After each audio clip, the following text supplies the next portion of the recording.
Good evening. I'd like to open this special City Council Planning Board City Council meeting, joint public hearing with the Planning Board. This is a public meeting of the City Council, is recorded on Zoom with a link that is posted on the agenda. If you are calling on a phone, you can press *9 to request to speak. If you are watching on a computer or device, there is a raised hand button that you may tap or press to request to speak. If there, where's the technical difficulties? If technical difficulties arise and the Zoom link is interrupted during an in-person hybrid meeting of the City Council and a quorum is present, the meeting may continue after efforts have been made to reestablish the link. The minutes shall note the interruption. I'm going to pass on reading our opening statement and introduce the city councilors who are here. We have Council Vice President, Ward 5 Councilor Sean Nolan. We have Councilor at Large Jason Groh. We have Councilor at Large Valerie Gilman. We have Councilor at Large Jeff Worthley, and we have Ward 1 Councilor Scott Memart. Both Councilor Benson and Councilor Majota are en route and will be here soon. And Councilor Grace is attending remotely. Thank you.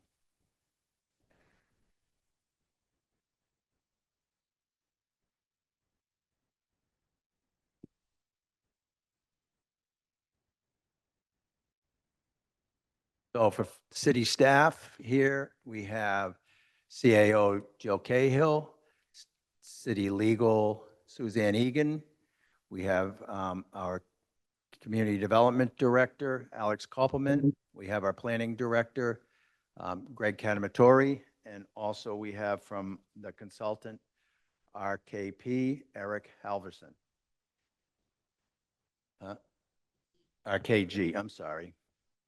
And also in the audience is Pam Toby, the Constituent Services Director for the Mayor. And at that point, I will hand it over to the Planning Board Chairperson to open his meeting, open his section of the public meeting.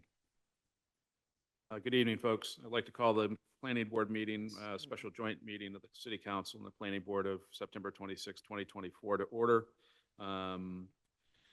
So introduction of Planning Board members and staff. I'm Rick Noonan, I'm the chair. My vice chair, Jane Ramson. To my further left, Hank McCarl and Sean Henry. Beverly Bookin is joining us remotely. So I'm just going to get our continued public hearing notification out of the way.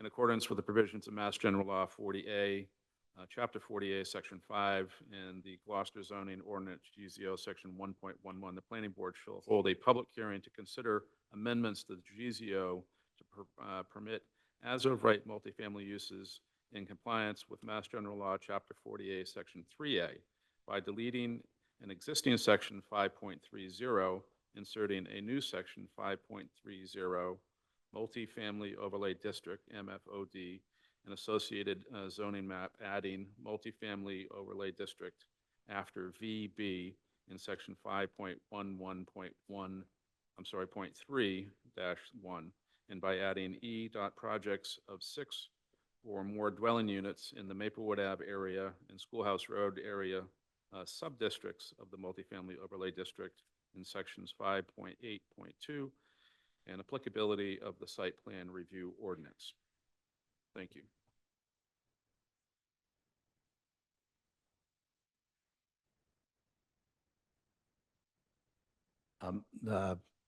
So at this point, you've heard from the opponents, the proponents and the opponents. Now we're open for public input. So we do, I think, should we take it proponents first and then opposition?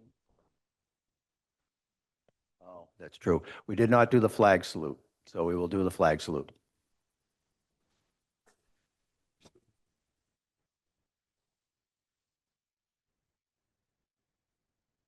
Flag of the United States of America and to the republic for which it stands, one nation, indivisible, liberty, and justice for all.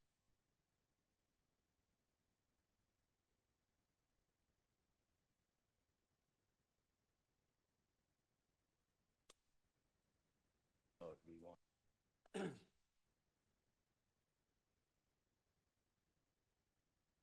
I just would like to remind everyone that if you've spoken already at the previous public hearing, this is a continuation, so, you know, the rule of speaking once still applies. So I think we'll just open it to anyone who's either in opposition or is in favor of this to come up and speak at the podium. State your name and address for the record. Thank you. Oh, excuse me. Counselor Worthley has to read a statement. Good evening. And, oh, yeah. I'd like to thank everyone for coming out tonight and participating via Zoom. I've listened to people who've reached out to me, and I appreciate you sharing your thoughts and feelings about these proposed zoning changes. I've read every email. I believe I've responded to each of you. I've listened to your testimony 2 weeks ago. I've been working hard to be as knowledgeable as I can about this proposed change. I'm grateful for how hard the planning board and planning staff have worked to bring this proposal to us. I'm sorry I'm reading from my computer. I just had to write this first. I live at 4 Hawthorne Road here in Gloucester with my 2 children. I've owned my home for 22 years, and I certainly could not have anticipated this 22 years ago when I bought my home.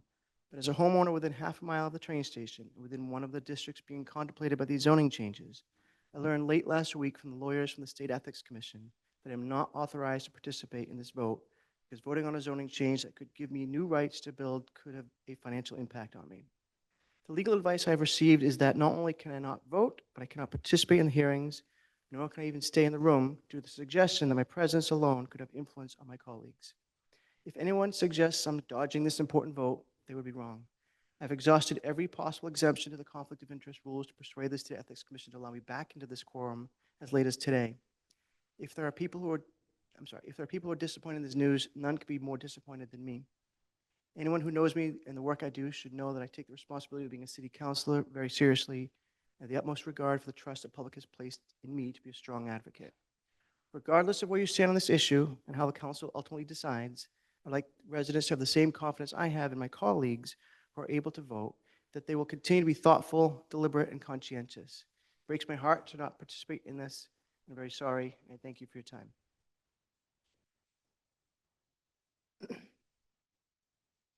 Thank you, Counselor Worthley. We also, Counselor Grace has to, also would like to read a statement, but she's having a little technical difficulty right now, and we have to resolve that before we move forward. She can't hear us.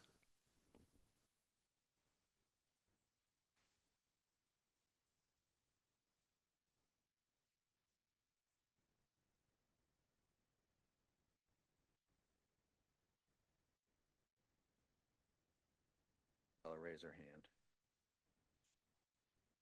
Well, that's what I'm not.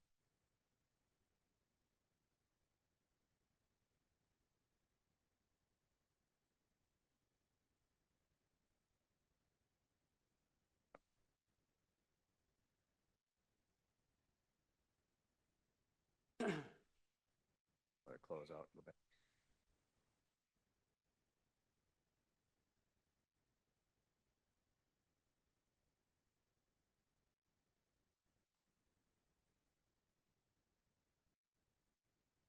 Aye.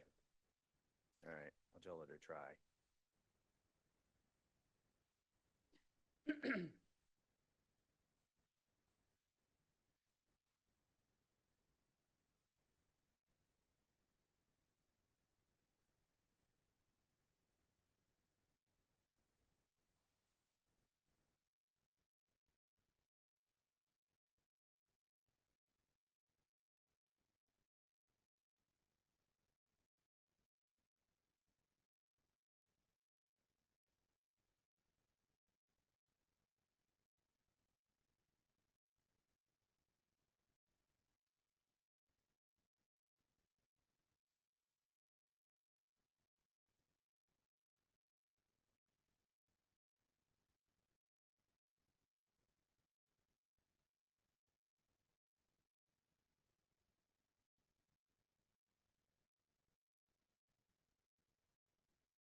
Hold on.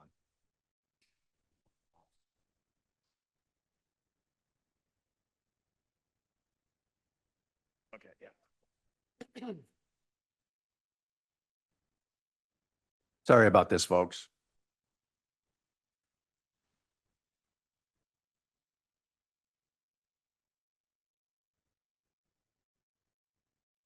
Counselor Grace is going to send me her statement so I can read it for her.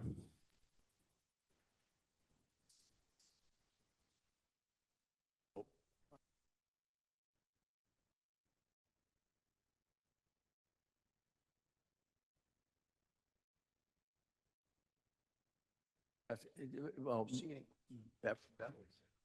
can you see if Beverly? I know, we know that. Beverly, you can hear us, right? Just raise your hand. Okay. Loud and clear. All right, that's odd. We do have.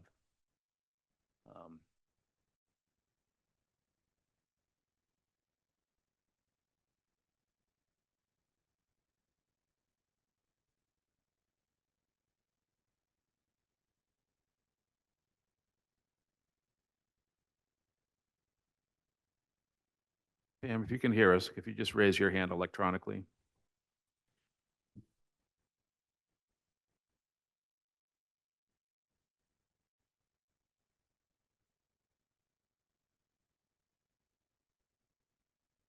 All right.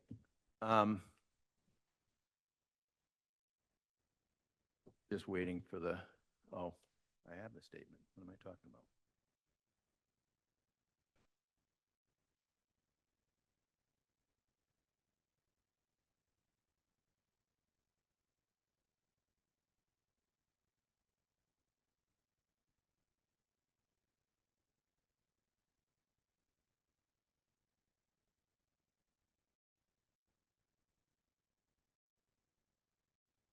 Okay, this is, pretend you're listening to Counselor Grace, please.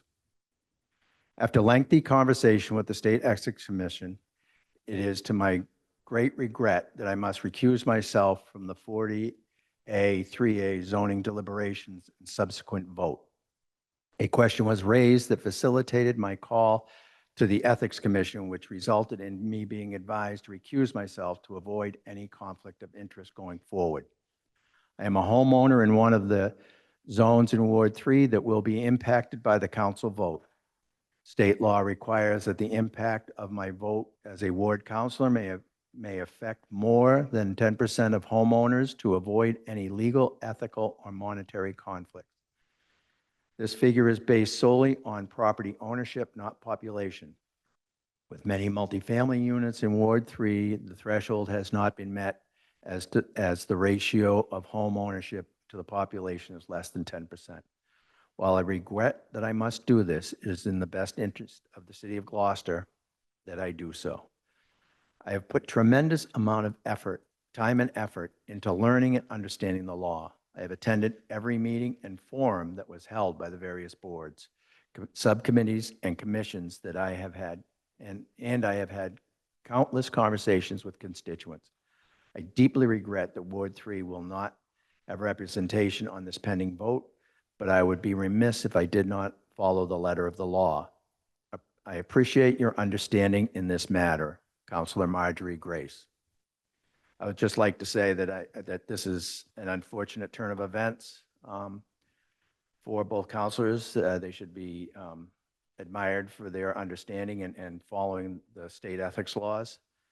And they have both done a considerable amount of work on this and are knowledgeable on this subject, and it will do nothing to help us to lose them, but it is with regret and frustration that this is the situation that we have. And now, oh, and Councilor, Ward 4 Councilor Frank Majota has also joined us. So just to remind everybody, you have 3 minutes, and now it is open for either proponents or people in opposition. And remember to give your name and address for the record. Thank you. And also, please speak directly in the microphone for the record.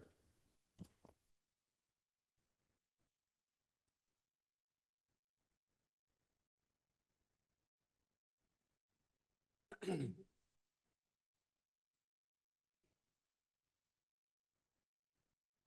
be a microphone there on the lectern for you. Also turn it on. Turn it on. You have all the directions. It's a lot to ask of somebody. It's raining out. You have to hold it close to your face, unfortunately. Got it. Thank you. My name is Paul Romery. I live at 80 Prospect Street in the Wesley Methodist Church condos. And I'm here to speak in qualified support of this proposal. First, the planning board should be commended for all of the diligent work you've put into this. It's a tough task. You've done it admirably. I do not represent the condo association, but I share the opinions of my neighbors who believe that the exercise of by right building expansions under 3A should not and cannot ride roughshod over abutters. If we're to succeed at growing the housing supply with designs at price points that meet the needs of a broad range of residents. In 2002, the Wesley Church was saved from the wrecking ball when the same developer that built the converted Central Grammar into housing saw the benefits of preserving this church's distinctive architectural and historic legacy. The 14 units that he built, including one affordable unit, would be even more welcome today in this tight market, especially the affordable unit for moderate and middle-income families. The challenge of building new housing is not guaranteed or solved by the 3A mandate.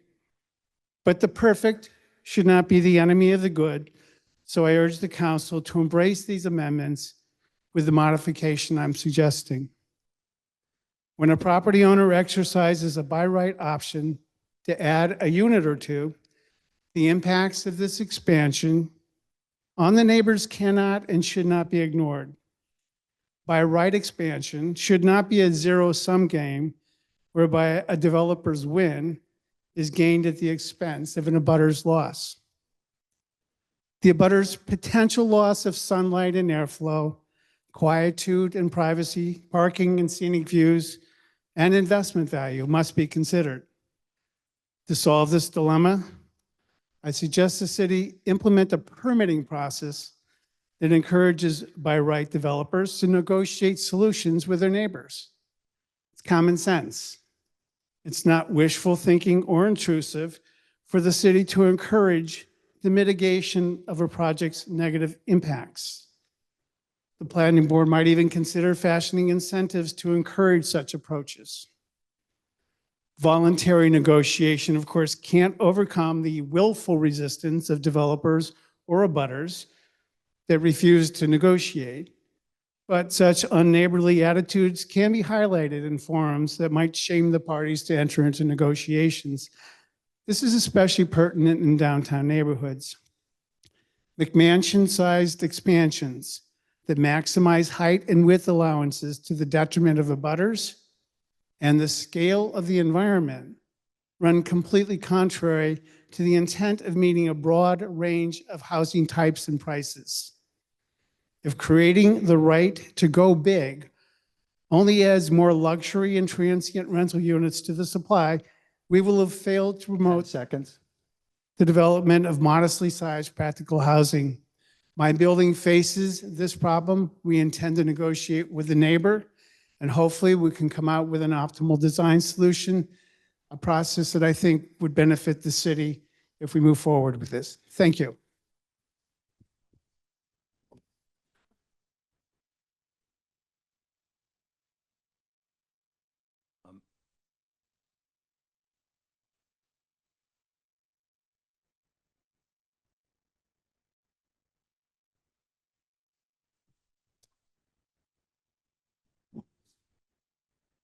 Testing. Name and address, please. My name is Ted Von Rosenving, 65 Norwood Heights in Gloucester. I'm a civil engineer, a Massachusetts PE, which means professional engineer, and a full-time resident. I urge you to vote no on State Chapter 40A, 3A, acceptance and implementation. Gloucester is a community of independent, common sense, hardworking people who are capable of shaping Gloucester for their own needs, be it to provide housing, to meet our labor demands, family continuity for elders, or other affordable housing needs. The Zone 3A matter is a wolf in sheep's clothing. The wolf, bureaucrats in the state telling us how we should zone our city via the sheep's clothing of this MBTA back channel. This is nothing more than an end run around due process, central government overreach, and an affront to our sovereignty. At the last Thank you. At the last meeting, Tracy O'Neill raised some very good questions about legality, overreach, and financial consequences, or better, lack of financial consequences. Let's not sell our souls based on fear and perceived consequences. If there are consequences for our home rule, so be it. Give us liberty or give us worse. What about the hidden costs of our infrastructure? As a civil engineer, I am stunned by the lack of analysis as to what this might cost us in terms of annual, and I repeat the word annual. You know, when you get a grant, that's not an annual thing, if you get one. Annual cost to impacts to schools, sewer, water, traffic, public safety, social, and other services, not to mention local and state taxes. Certainly, the state has not done this analysis for us. At the last meeting, a gentleman did a logical back-of-the-envelope analysis of impact to school population and costs. I venture to say these uncalculated costs will pale in comparison to any perceived loss of funding, which is dubious to begin with, especially given the state's financial condition. And now what? Another state bureaucracy to administer all this? Gloucester taxpayers, get out your wallets. When we start allowing people sitting in some distant offices of the state who don't live in our city to drive our zoning without any pushback, we are surrendering our freedom. This is a slippery slope with unintended consequences yet to be realized. Unintended consequences tonight. We have recusals. Whoever thought about that? One can only ask, is this 10 the seconds. tip of the iceberg? What mandate will be next? So I urge you to avoid the apparent. Thank you. That was 10 seconds, yeah. Yep. I was late on the call. Let's not sell our souls. Thank you.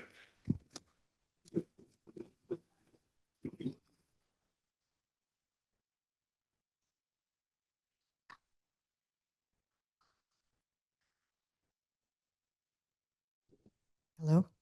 Good evening. My name is Pippi Giuliano. I live at 11 Norwood Heights in Gloucester. Good evening, councilors and members of the Planning Board.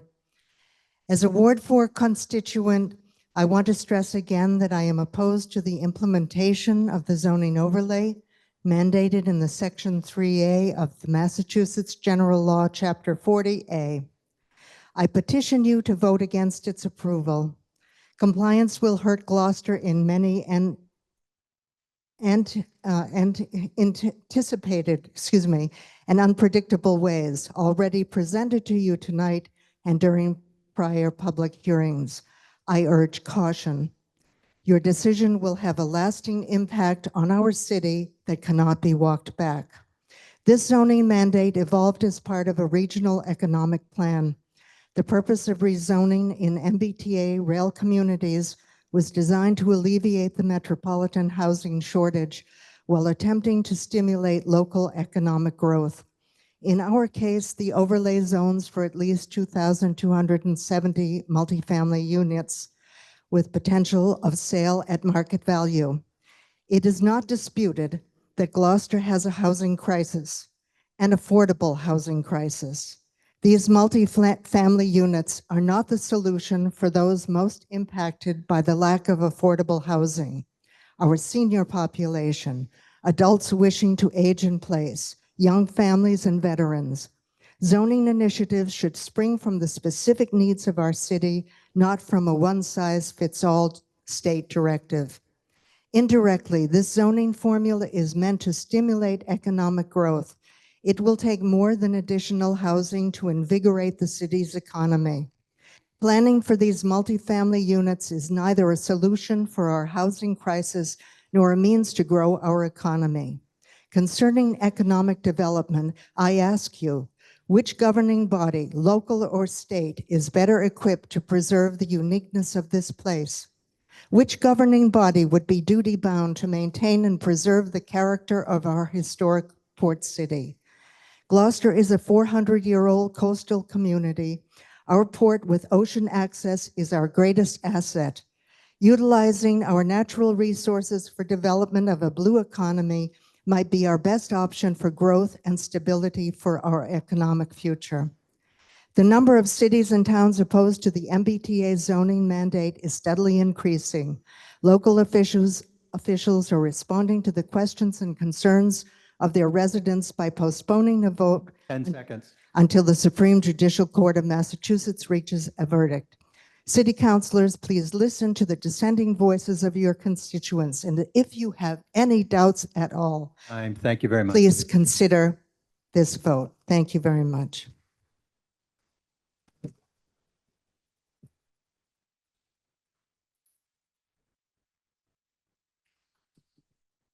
Hello, Sultanat Berdikeva, 33 Middle Street. The state of Massachusetts designated wards 2 and 3 in Gloucester as environmental justice communities because they're the poorest and most ethnically diverse areas of Sultan, you Gloucester. spoke last week. I'm sorry. This is continuation of that public hearing. So just like with our councilors, you strip away our voices yet again. No, not at all. Not at all. I'm sorry. I stated that at the very beginning of this meeting, that if you spoke last week, those are our rules. I'm sorry, but that's just the rules that we have. You get to speak once during a public hearing. No, it is not. Same meeting. This is a continuation of that public hearing. Yeah, perfect solution. Thank you. Okay. My name is Joanne Cecilio. I'm opposed to it to begin with, but I will step up and read this woman's petition also. I live at 37 Trask Street. The state of Massachusetts designated Ward 2 and 3 in Gloucester as environmental justice communities because they are the poorest and most ethnically diverse areas of Gloucester. These wards are also the most densely populated parts of the city and have the least number of green spaces. Your proposal will further increase density in wards 2 and 3, which will be at 90% of the rezoning. Wards 2 and 3 also form the city's heat island. This means they're much warmer than other parts of the city because of the natural ground cover in the areas have been replaced with dense concentrations of pavement, buildings, other surfaces that absorb and hold on to heat. According to the Environmental Protection Agency, the heat island effect increases energy costs, air pollution levels, heat-related illnesses, and mortality. The traffic in Ward 2 and 3 is out of control, definitely. I can't even drive up the hill without pulling over to let cars down a two-way street, which should never happen. They put in those huge sidewalks where people cannot even pull over to get by on Trask Street alone. Excuse me. And more highly densely built buildings are being planned here, including the enormous and ugly 20 Main Street development, you constantly worsening our quality of life with increased density while fully knowing and acknowledging that we are an EJ community. Today, as we watch one of the largest storms over the past century in the Gulf of Mexico devastate Florida and Georgia, it's inconsolable the leaders of this town are more preoccupied on how to increase density in the most vulnerable parts of the island instead of focusing on how to prepare for us superstorms of the future and make evacuation plans. We are an island connected to the mainland with one bridge, and you have no plan to help evacuate or bolster our infrastructure against natural disasters. You are failing on us on our watch with misplaced priorities. In 2021, Massachusetts passed a sweeping climate bill, which included provision that projects that could affect air quality proposed for within 5 miles of an EJ neighborhood would be required to submit environmental impact report to the state. Why was there no study done on the environmental impact on increasing the density in an EJ community? 10 seconds. It is a shame that no comprehensive effort to inform and engage residents in Wards 2 and 3 about your meetings when one of the participants in June pointed out she could not find. Sorry, MTA. She had, that's time. Thank you. okay, please vote no. Thank you.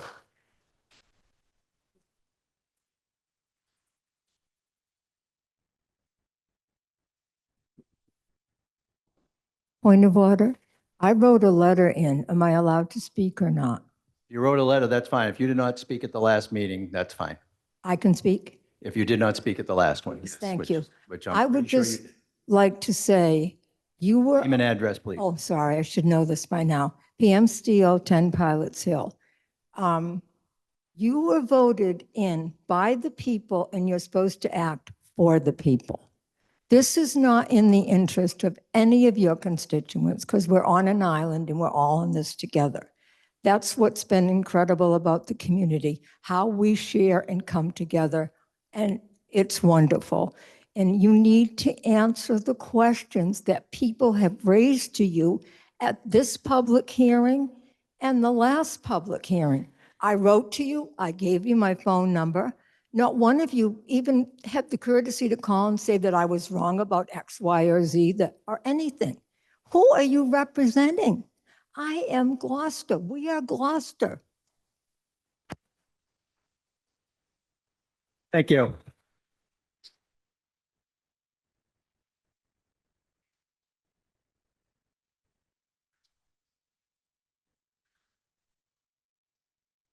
You have to wait a minute, Tracy, because you did represent, you have to suspend the rules to allow you to speak. Okay. Thank you. Thank you very much for Oh, allowing. no, we haven't had the vote. Hold on. What? We have to suspend the rules Oh, because she spoke at the last meeting, I represent the. because she represented the opposition. So it's apples and oranges. I'll make a motion that we suspend the rules. Second. Motion made by Councilor Gross, seconded by Councilor Majota. All those in favor? Aye. Aye. Opposed? The ayes have it, 7-0. Go ahead, Tracy. Thank you, and thank you very much. Thank you very, very much. I really appreciate it. The Administrative Procedures Act requires that an agency get authority from the legislature to get regulatory power. The legislature did not give EOHLC regulatory power. It could have done so, but it did not. It limited EOHLC's power to the issuance of guidelines, and rightly so. Without regulatory power, the EOHLC cannot issue regulations. Without regulations, EOHLC cannot legally impose its requirements and directives contained in the guidelines. Therefore, the guidelines are legally ineffective and unenforceable. I'll reiterate a little bit of what Joanne said. The City Council and Planning Board have put 89.7% of 2,270 multifamily units in the downtown area. 2,020 units of the planned zoning is in environmental justice neighborhoods, which means we make less than the area median income, AMI, which is $65,000 a year. These are the poorest, most ethnically diverse neighborhoods. Most people don't speak English and work 12 to 14 hours a day, sometimes more. They don't have the time, and some don't have the ability to read, let alone follow the newspaper articles and notices in the Gloucester Times. Democracy is an experiment, and it is delicate. The town of Milton voted against 3A. Attorney General Andrea Campbell has filed a lawsuit against the town of Milton for voting. If we, the people, cannot vote, or are taken to court for voting our conscience, I truly and deeply fear that this so-called law is a stepping stone to dictatorship or authoritarianism. I see this.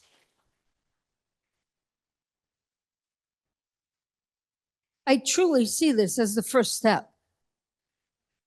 If Governor Maura Healey can force us to vote yes, what else can she force us to do? What else can the Attorney General force us to do?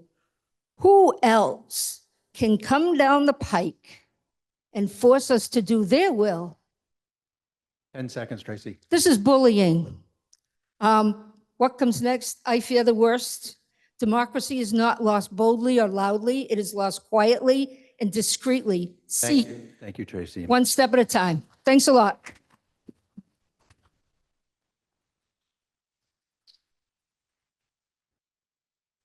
You want to submit that for the record? Tracy, do you want to submit that for the record? Put it on the table.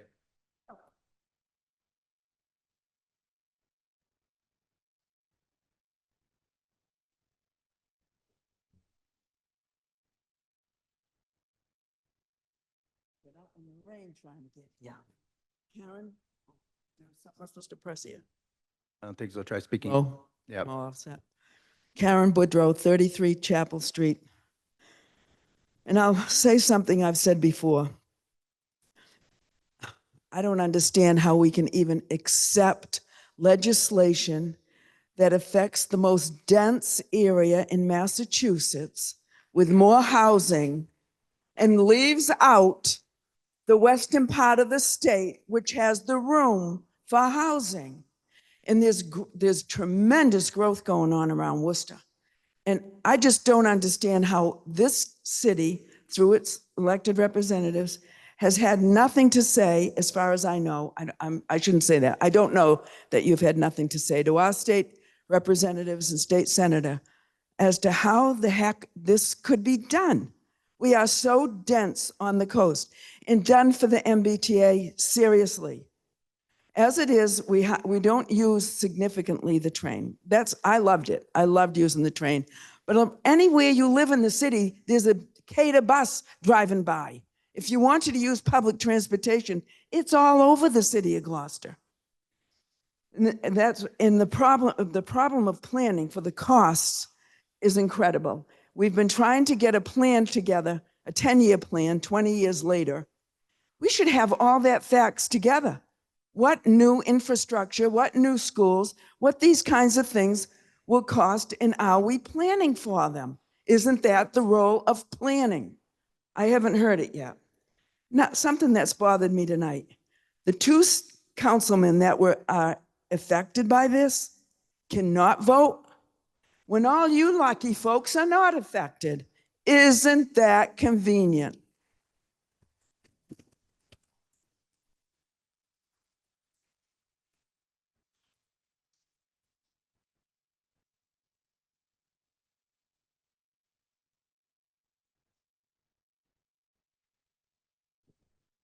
Hello, my name is Tess Bomberger. I live at 2 Sadler Street, apartment 2 in Gloucester. I'm a new resident and I'm realizing I don't know much about the issues, but I just want to say I'm an ordained minister. I serve the congregation in the First Universalist Church in Essex.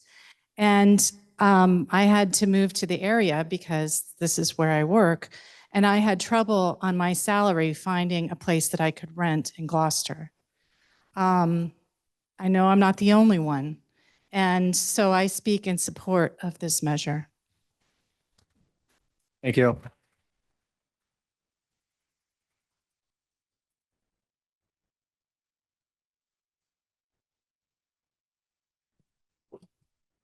Good evening.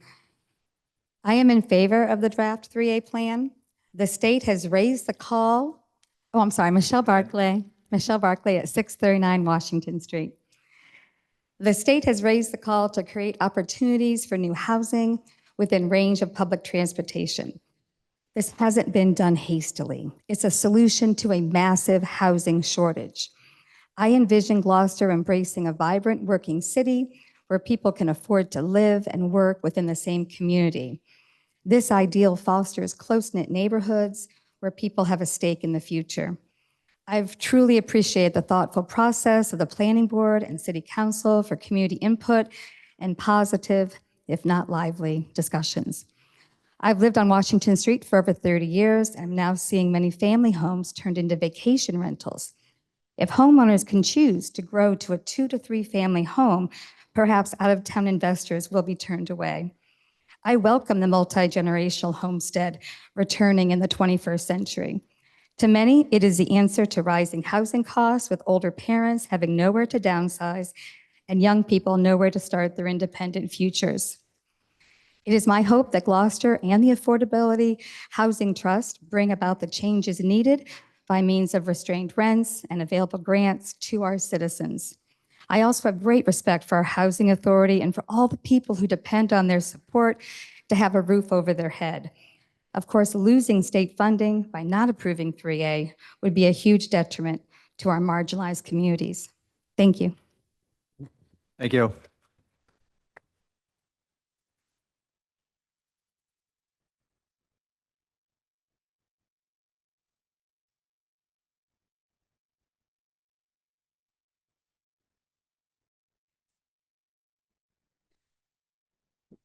Hello? Hello, Irene Frontero, 28 Fort Square, and I am opposed to this 40A, 3A, and BTA regulation. This would be like the final, oops, sorry. This would be like the final nail in the coffin for the middle class and American dream. Build to rent communities are the new development projects taken off all over the country. In a build to rent community, they never sell it. All of the houses go for rent. If you want to kill middle-class America, you do it with rental communities. It doesn't matter what political side of the aisle you're on. There should be under unifying issue, and every American needs to get behind the demand. Private equity firms and all corporations be banned from buying all homes and forced to liquidate what they have purchased. This cannot continue. See this as some middle-class American dream killing bullcrap. And I guarantee it's happening here. This is ruining any chance of us having home affordability. So they can turn to us into a renter society. These are called built-to-rent communities, and they've been taken off the last few years. See, most of the time a developer buys land and builds houses on it so they can sell those houses to home buyers. But in a built-to-rent community, they never sell it. All the houses go for rent. Development big bankers are getting together and spending tens of billions of dollars to build thousands of these all across the country. Lost my place, sorry. Like Yoetta, one of my brokers said, if you want to kill middle class America, you do it with rental communities. Just look at Fountain Inns, the small town outside of Greensville. See, the developers come in and it gets approved for 100 new homes just outside the city. This is going to be your standard development, you build and sell. But then a private equity comes in and buys up the entire development. They move ahead with construction, but instead of building houses to sell, they're building these to rent. Even though the town never approved the rental houses to be put up, technically it's not illegal because they never changed the plans of the houses themselves. And this bait and switch bullcrap is happening all over the country. Wall Street-backed private equity firms are coming in and buying up, building entire neighborhoods and switching them over to rental properties.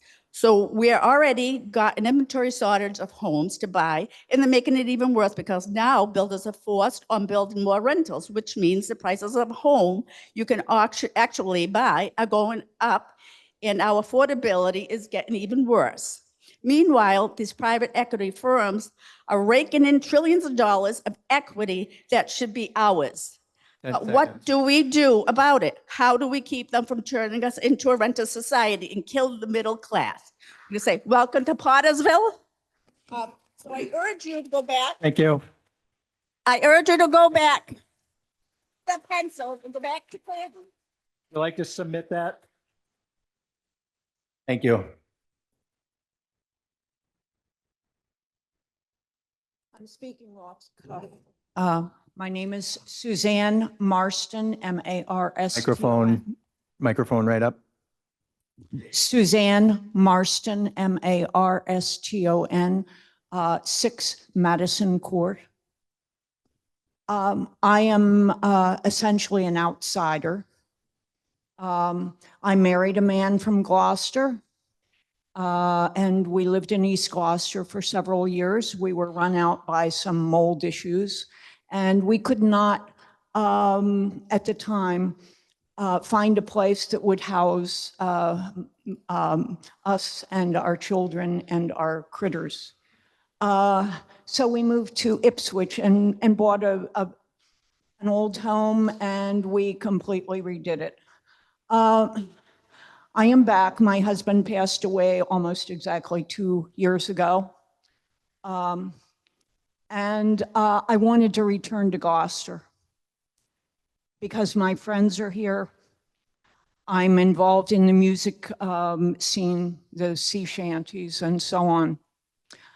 You don't know what a pearl this place is. You have many people here that make their living from tourism.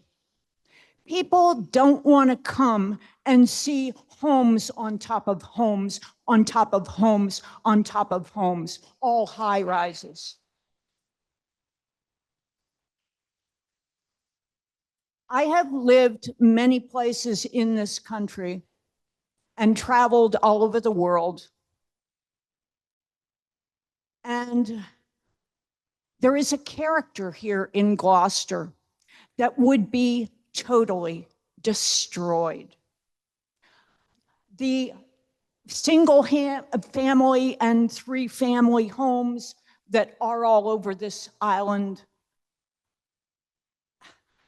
are part of the ambience. You are going to destroy this. Now, my husband was a superconductivity expert at MIT. Nobel laureates from all over the world claimed that he was successful for the super colliders and so on in the entire world, including CERN. He graduated from Gloucester High School. He loved this place. 10 seconds, ma'am. You just can't destroy this place that is such an amazing gem in this country. We appreciate that. Thank you.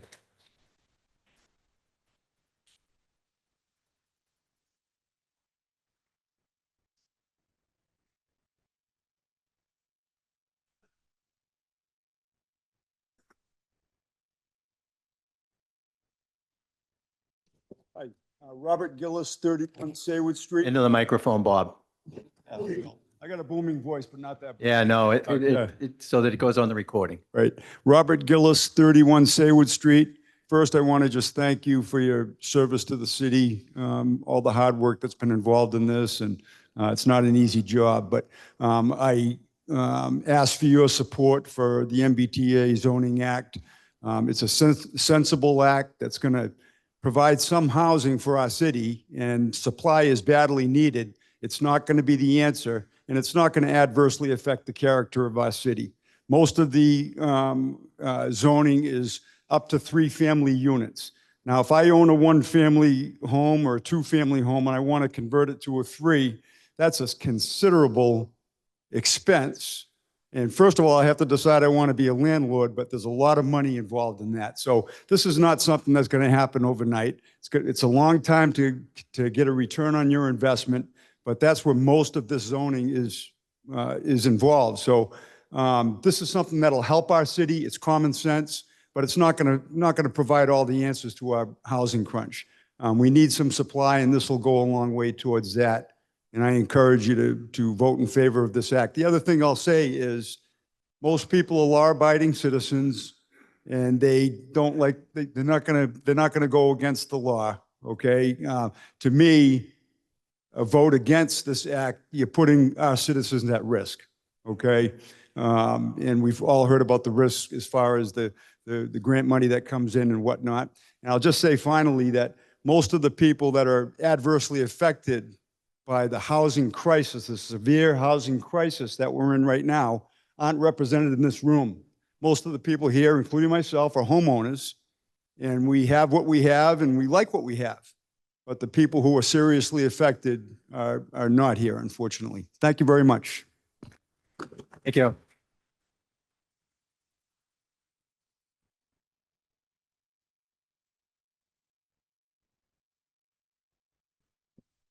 I'm Stephen Volz, 24 Calder, and I strongly urge you to vote in favor of the change for some of the reasons that I have in common with the people who are opposed to it. I'd like to share with you why I believe it's crucial for our community's future to pass this. Let me step back first and look at the bigger picture. Since the year 2000, the US population has grown by 21%, from 282 million to 342 million. That's 60 million additional people in this country. And a good chunk of that is our fault. That's right. If you, like me, had children and you're still alive, that 60 million people is partly your fault. What that means is it's also our responsibility to take care of. That's 60 million new people in this country, some of which we're responsible for, that we have to find homes for. As a nation, we have to address this. It's like being on a bus. More people get on, everybody has to move a little bit to let everyone fit. You can't just stand where you were and expect other people to suffer on one end of the bus. This change isn't going to happen in Washington. It's got to happen community by community, city by city, town by town, because that's where housing comes from. So let me bring this home to Gloucester. In the year 2000, we had homes for about 30,000 people. With 60 million more people in our country today, Gloucester has homes, as you know, for about 30,000 people. We haven't done our share. And what's been the result? We all know that when demand goes up and supply doesn't go up, prices go through the roof. I checked just this afternoon, and today the median listing price for a home in Gloucester on Realtor.com is $1 million. On Movado, it's 1.3 million. Those aren't numbers. Those represent the changing face of our community. The people buying these homes aren't the fishermen, the stone cutters, the teachers, the firefighters, the police officers, the small business owners that used to be buying and becoming our neighbors, who have always been the backbone of this community. The people buying $1 million homes are plastic surgeons and hedge fund managers and people with inherited wealth who live on trust funds. Those aren't the people who built Gloucester. That's not the people who make Gloucester the community that it is. And if we want to keep the kind of people that are in Gloucester, we have to find places and make a regime that allows for homes for those people to be built. What that means in today's market is multifamily housing. It's not about drastically changing the character of our town. It's about, as Bob said, 3 families which are already here, just more of them. It's about evolving to meet the needs of our community. 10 seconds. So we can preserve the character of our town. A community is its people, not its buildings. And I urge you to pass this as a step towards preserving the community and not just the buildings. Thank you.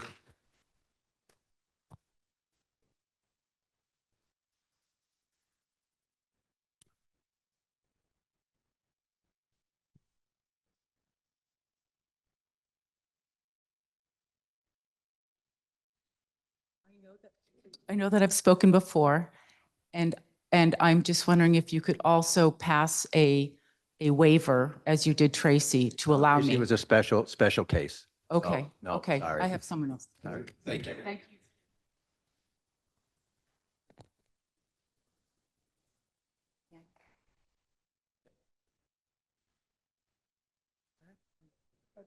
Okay, thank you. Good evening, members. My name is Lynn Holloway, and my place of residence is 220 Bray Street in Gloucester, Massachusetts.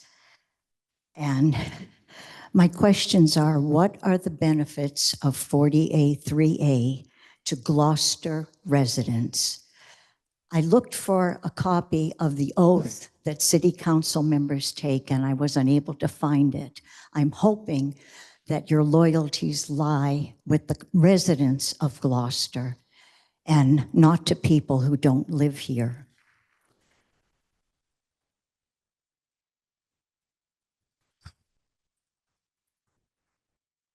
If these units are not for current Gloucester residents, residents who are now homeless, perhaps veterans or senior citizens who are priced out of the market, who are the people that are looking to be Gloucester residents?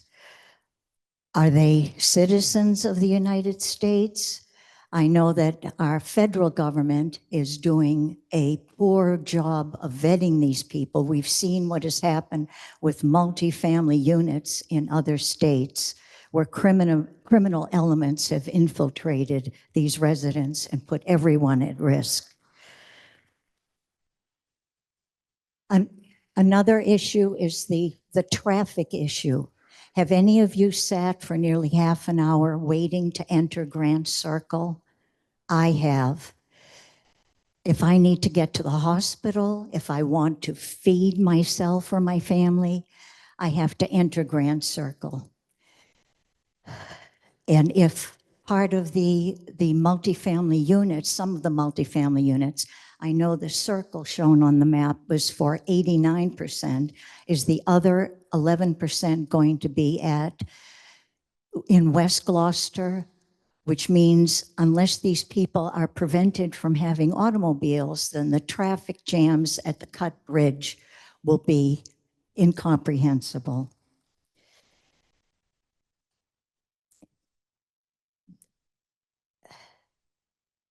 The two other prominent islands in Massachusetts, Martha's Vineyard and Nantucket.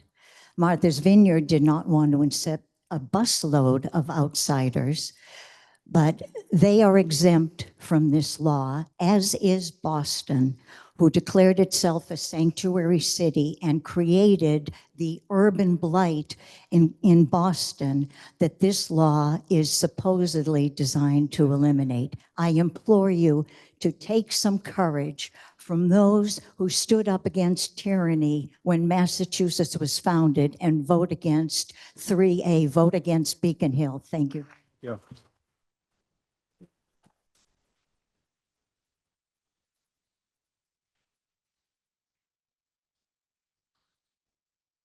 Hi, my name is Kathleen Silva. I'm a fourth generation resident of Gloucester. I've owned my home for 24 years, and I'm an evil landlord. I'm going to read Address? 134 Maplewood Ave. Thank you. This is something I'm going to read from someone who cannot speak twice. Do you know the history of Vermont? In the early 1700s, the Green Mountain Boys were forced to protect their legal land holdings from the attempt of British imperial overreach. Early colonialists and Ethan Allen, their fearless leader, were deprived of their rights, fined, harassed, provoked, and even imprisoned in order to give up their rightful deeds.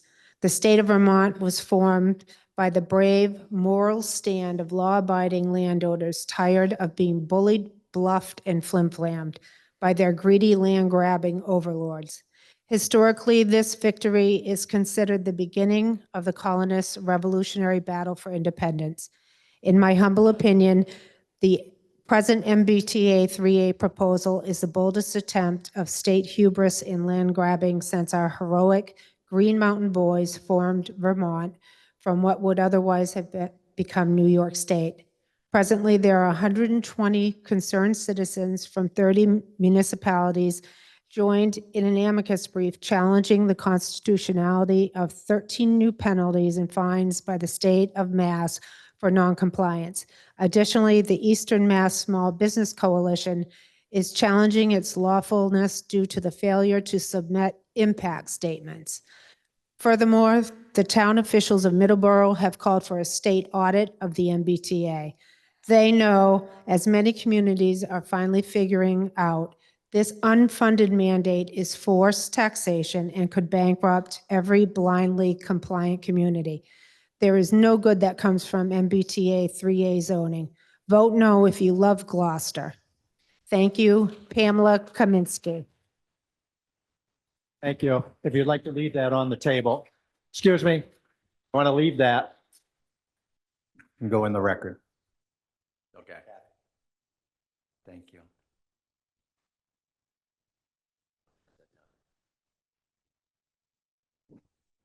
Hello, my name is Chair Shedgerton. I live at 7 Helens Way, Gloucester. I moved to Gloucester 10 years ago as a college-age kid and quickly fell in love with this city.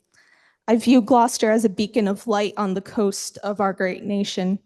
I deeply love and care for both the land and the people of my city. And with this said, I am deeply troubled to learn of the proposal to pass the 3A zoning amendment. Our city is one of the oldest cities in our nation, with perhaps the richest and strongest fishing heritage. With this description comes beauty, character, and historical pride. Passing Amendment 3A will urbanize and rob our beautiful city of character and history. Daily life as we know it will cease to exist. Gloucester is a destination city with only 2 ways on and off the island by car. Our infrastructure is simply not equipped to handle an influx of our already growing population. Our infrastructure, heritage, and future cannot afford to lose our city to Amendment 3A. I respectfully yet strongly oppose zoning Amendment 3A. Thank you.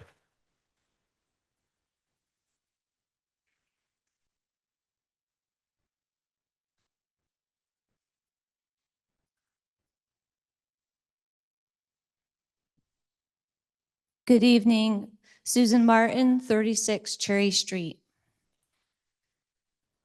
Sovereignty is the cornerstone of effective local governance. It ensures that communities like Gloucester have the authority to make decisions that reflect their unique needs and values and priorities. When state mandates override this authority, it diminishes our ability to respond to local issues and challenges effectively. State zoning mandates cannot address Gloucester's unique needs. While I believe the protection of local governance to be the strongest argument against 3A's state mandated zoning, tonight in the second final public hearing, I would like to submit a letter addressed to the State Auditor Diane DiZoglio by the brave members of a select board from the town of Middleborough. In the letter, the members request that the state auditor provide a determination of the, a determination of the fiscal impact of the potential mandate under the provisions of GLC 29, S 27C, including all expenses, direct and indirect, with respect to Massachusetts General Law, Chapter 40A, Section 3A. The letter goes on to state that Middleborough is holding its special town meeting in October when the state auditor's fiscal impact determination will provide the voters critical information to explain how all the extraordinary costs resulting from the act will be paid for by the Commonwealth. End of quote.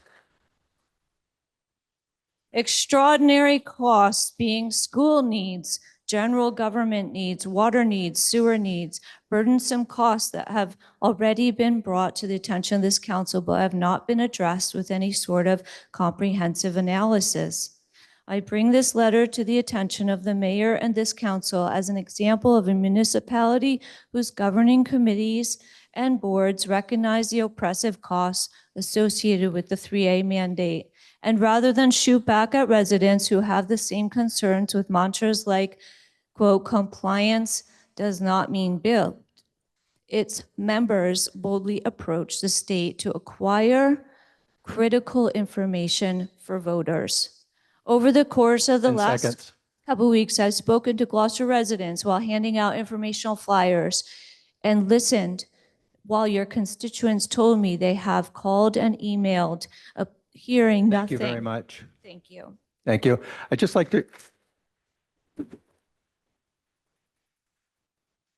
just an observation that I've noticed that as you applaud while the speaker's speaking, it is actually taking time away from the speaker because they pause. So I just want to remind everyone, while your enthusiasm is appreciated, it also interferes sometimes with the speakers who are speaking. Thank you.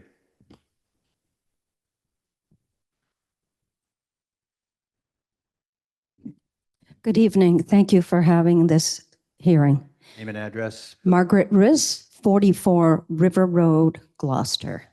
I stand in support of the 3A amendments in order to create more housing for our Gloucester residents. I'm speaking in particular about 3 people that are known to me. One, an older person who works at the church I go to, has been distraught because they cannot stay in Gloucester. They cannot afford and find any housing. Number 2, a recent graduate of Gloucester High School who works in a perfectly legitimate job and who has told her mother, "Mom, I can't afford to live here. Forget it. I won't be able to stay in Gloucester with you." The third one is a young business owner who said, "I have hired a wonderful new staff person who's afraid he cannot stay because he cannot find a place to live in Gloucester." I am speaking of Gloucester residents who need places to live in this city, and I believe this amendment would help with a grave shortage of housing that is experienced all over the country, and specifically here in Gloucester. Please count me in support of the amendment. Thank you.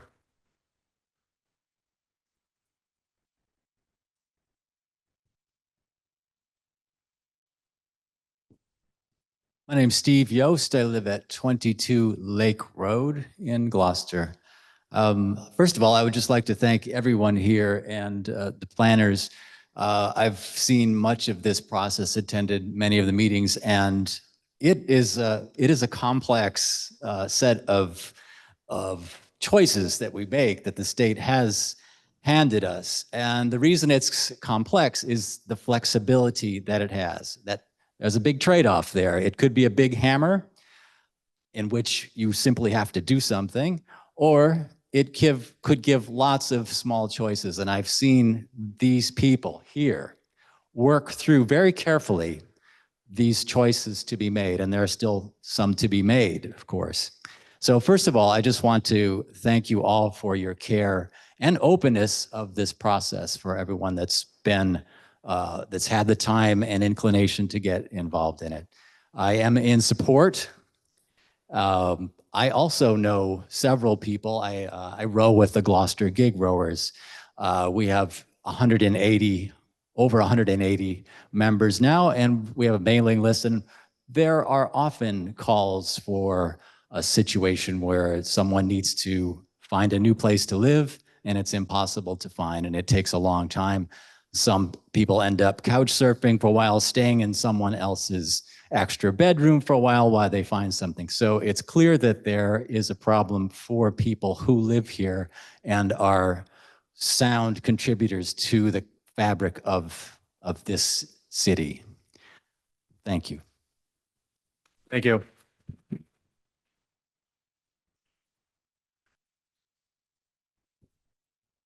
Hi, my name is Erin George. I live at 79 Mount Pleasant Ave, number 2 in Gloucester, and am in complete favor of this. In town, I think I am just kind of Put the horrified. microphone. I apologize. Sitting here tonight was really challenging to hear what members of our community had to say about people. The Gloucester I grew up in, I was born here, I was raised here. I'm a class of 2007 graduate of Gloucester High School. And hearing some of the things tonight was not the Gloucester I have known. It's not the Gloucester I grew up in. It's not the Gloucester that has accepted people. Hearing from folks tonight, we have a housing crisis on our hands. People talked about needing housing for veterans. 2023 in the United States was the first year there was an increase in the amount of homeless veterans since they started counting it over 15 years ago. There is a lack of housing for people that have served this country. people. Engagement from the audience, please.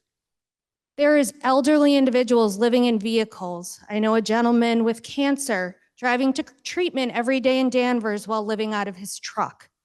There is money to put him in a house or an apartment, but we can't find one. There is people in this audience, I am one of the younger ones, but as you grow older, as many of you will, as will I hope you do not deal with the reality that so many in our community are. I hope you do not lose your mobility and can no longer climb to the second floor of the apartment. Speak to us. I apologize, but I really hope you support this. I think it's really important. We have a housing crisis that doesn't do a lot to fix it, but please vote in favor of it. Thank you.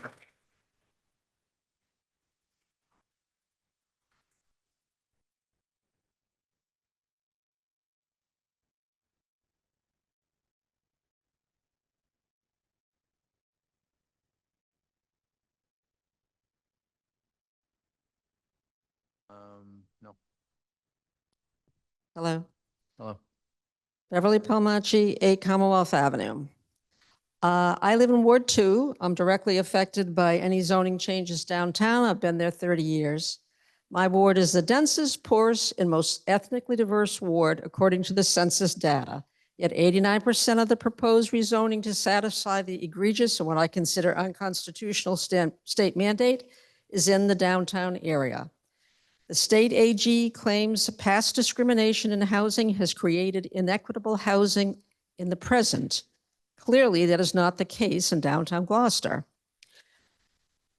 Regarding the forced by right zoning to enable additional floors be added to existing homes, that can be done now with the scrutiny of the ZBA and with required notice to direct abutters who have the ability to object based upon the impact it would have on their property.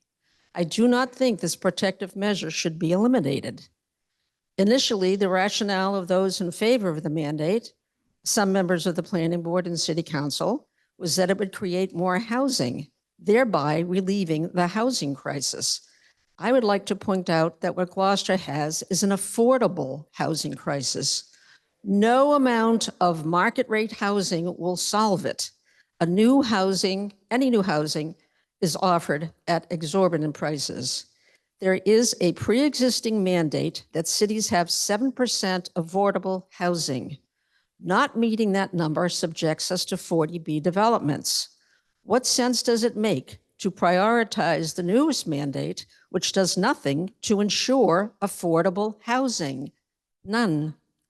What consideration is the state giving to the fact that we are an island with very limited infrastructure, particularly regarding entering or exiting the island?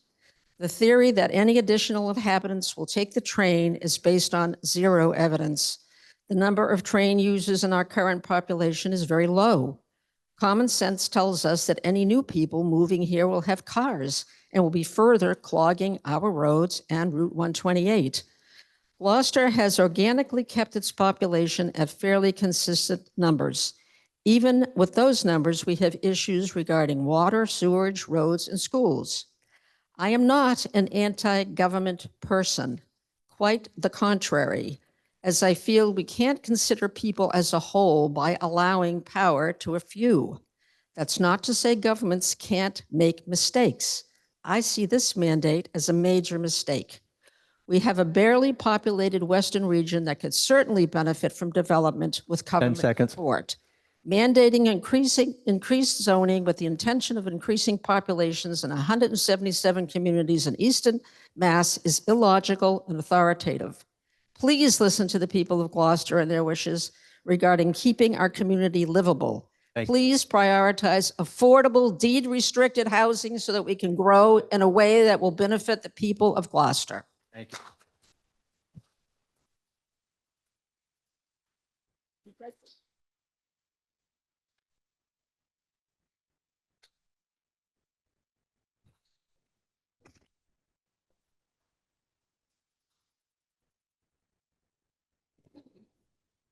Hi, my name is Jennifer Brenton. I live at 7 Helens Way. When I chose to move to this island 16 years ago, I was drawn by the raw beauty and deep sense of history in Gloucester.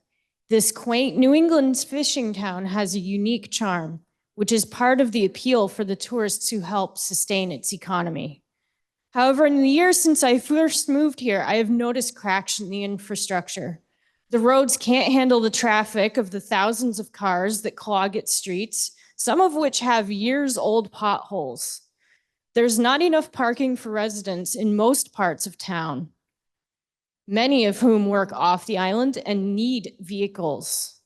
The lawlessness of drivers, have you seen the driving lately? It's crazy. It's reached such a level that it's actually dangerous to be on the streets. Rent is so high that anyone looking for an affordable place to live has to shell out thousands of dollars a month and choose between necessary expenses. In short, it's become very difficult and unaffordable to live here, even on a decent budget. I haven't even mentioned the ancient sewer system and many other things. It seems to me the city should be focused on dealing with these issues before adding a lot of people to the population. It's not sustainable, and it's inconsiderate of the citizens who already live here, and it is not good stewardship of the land. Thank you. Yeah.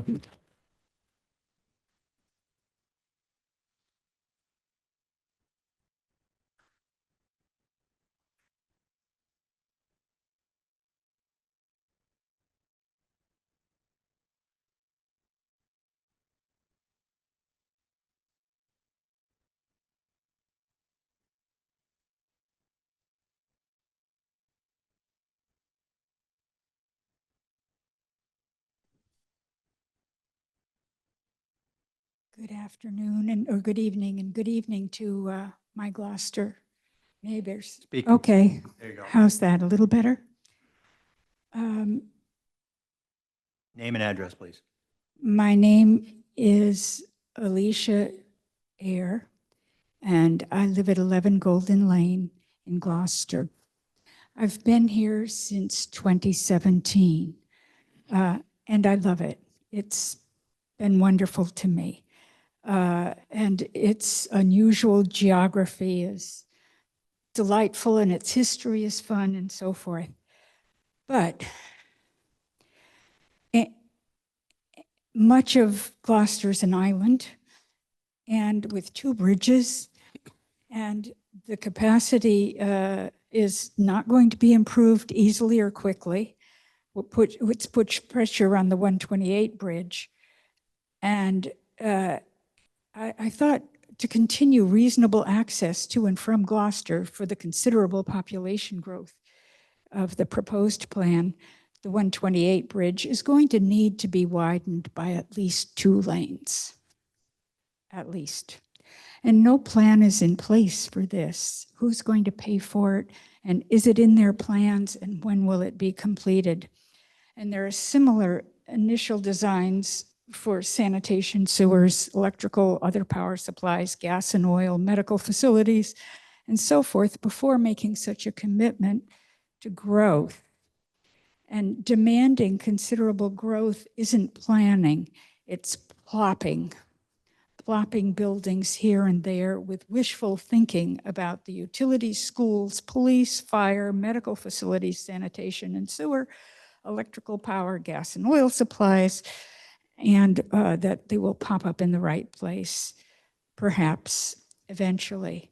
Now, I'm brand new really to this town compared to most of you, and I really want to apologize to the people who are having a hard time right now, because when I was young in the late 60s and looking for a house, the country was going through a very similar period of extreme inflation, and it was tough. Can you address us? I'm sorry, I should have talked to the other person sooner, but address us, please, not the audience. Well, this was really an apology. I am understanding of those problems. I was there. However, surely there are better ways to work it out than to cause permanent harm to your very beautiful island. Thank you very much. Yes, more. Thank you.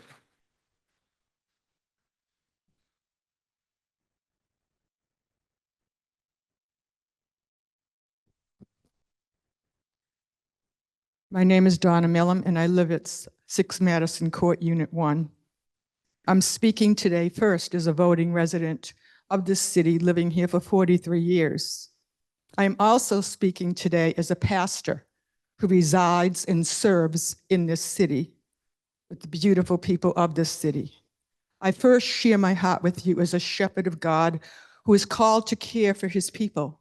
God loves this city and the people of this city. A shepherd in the natural oversees the care of their sheep. Whether on the hills by the seaside, these men and women love and care for their flock. They know them. They would gladly lay down their lives to save and rescue them from any harm or evil, and are always seeking what is best for them.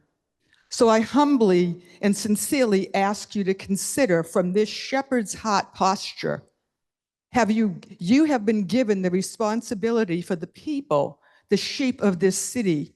So I'm asking you tonight, first, have you sincerely listened, heard, and cared for them as they cry out even tonight? We do not want the MBTA 3A plans to come to our land, to our city. Please, as shepherds of this city, say no. Secondly, I speak to you as fathers and as mothers. As a mother and a spiritual leader of this city, my role is to sincerely seek to know, love, and hear and care for my natural and spiritual sons and daughters, brothers and sisters. It's my honor and privilege and joy to do so. This can be very sacrificial at times. However, true love is sacrificial and it does not seek to serve its own interests. So I humbly ask you, have you truly heard the heartfelt, deep concerns, petitions, and cries of other mothers, fathers, daughters, sons, who are asking you tonight, vote no, save the city from this plan? In closing, I ask you as leaders voted into your positions by Gloucester residents, have you perhaps forgotten that first and foremost you are called into these positions to serve we the people and our best interests? We, the people, say no to this MBTA 3A plan because we love our city, our land, our community, and its people. In my opinion, this plan is not growth, nor will it be a success story. It will destroy the infrastructure, the beauty, the reasons we live here. A small community who live on an island surrounded by the sea, teeming with the beauty of God's handiwork. Thank you.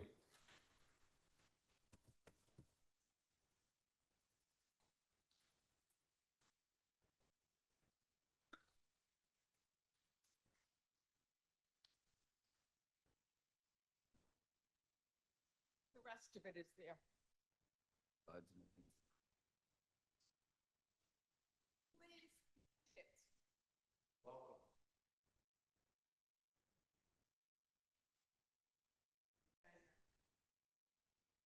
All right, I'm going to move on to people who are online. Well, okay, come forward.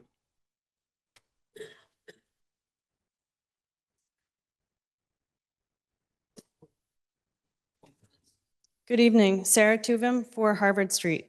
First, the town of Milton takes a stand and refuses to comply with 3A. Now, Marblehead joins in. The select board decided on September 11th to not vote to call a special town meeting to reconsider compliance with 3A. The meeting at Abbott Town Hall was overflowing. About 30 minutes in, the crowd erupted into chants of no means no and respect the vote. A resident and attorney praised the board's decision. What the board did tonight is tell an overreaching authoritative state government that our democracy will not be threatened and it is not for sale. Another resident said that the proponents of zoning changes believe in the benefits without needing proof. while the opponents were looking for actual data to support the claims. He said a lot of people are here because they are furious, not at you personally, but furious at the process.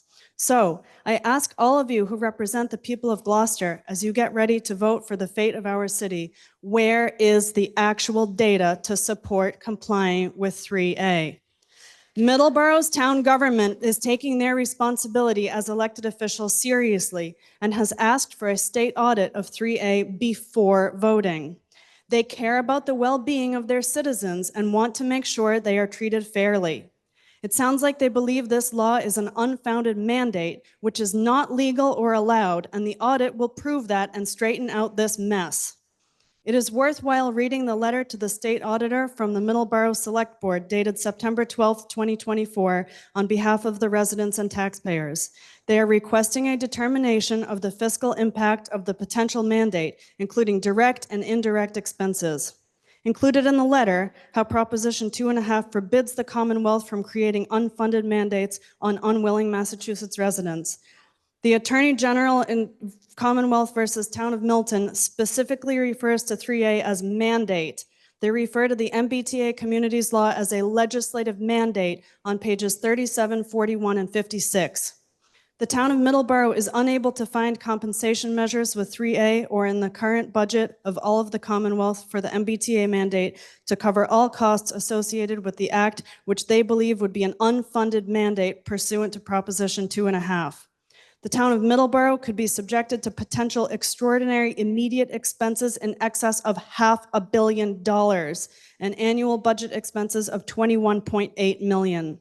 Attached to the letter are pages of expenses that the town may incur if the build-out of the area zoned under 3A passed. The estimates will blow your mind.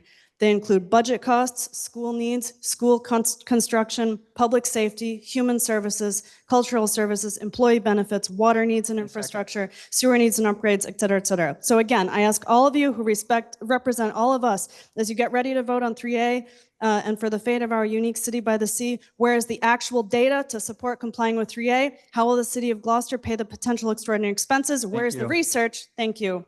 Thank you.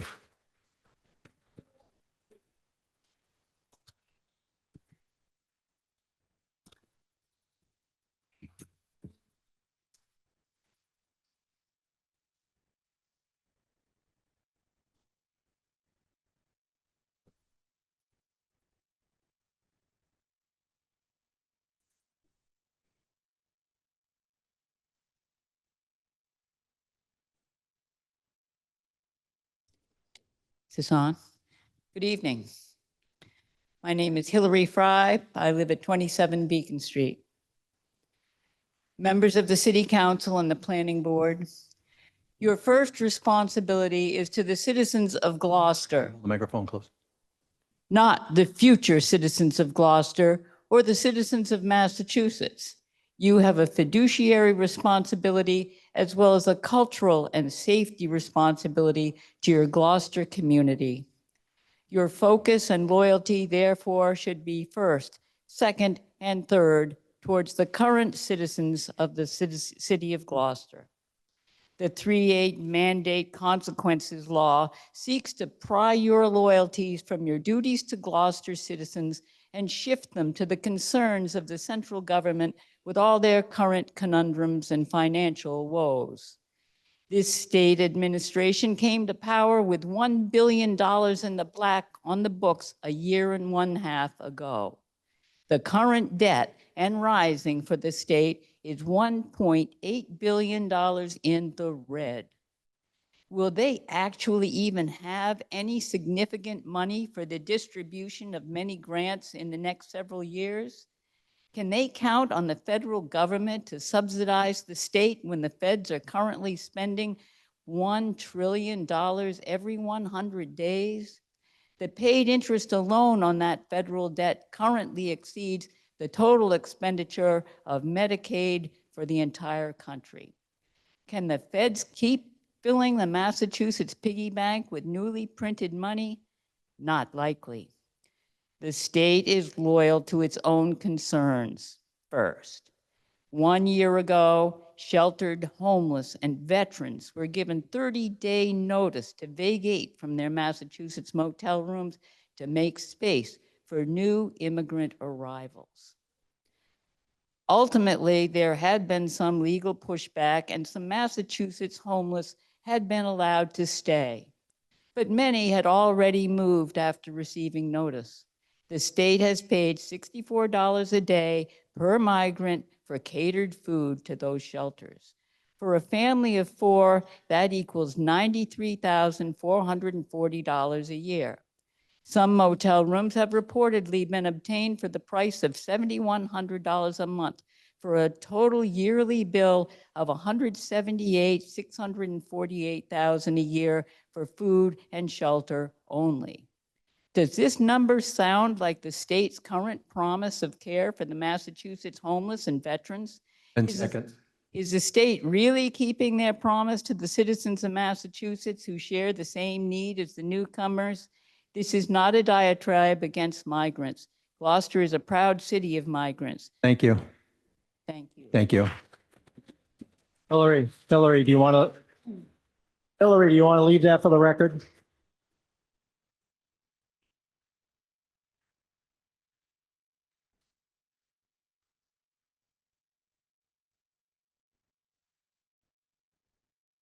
Anyone else in this auditorium that would like to speak before I go to people who are online?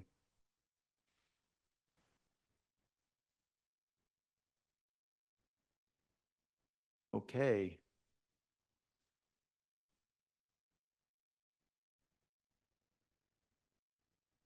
Could you bring CR in?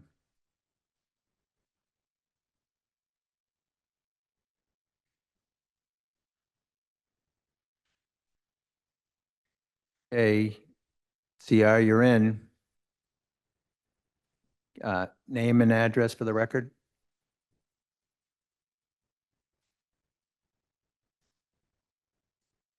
You're muted.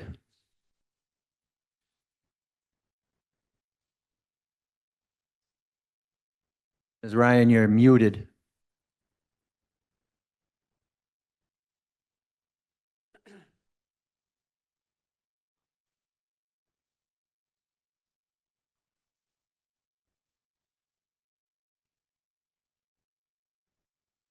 Sorry, but she's muted and either maybe has left her computer.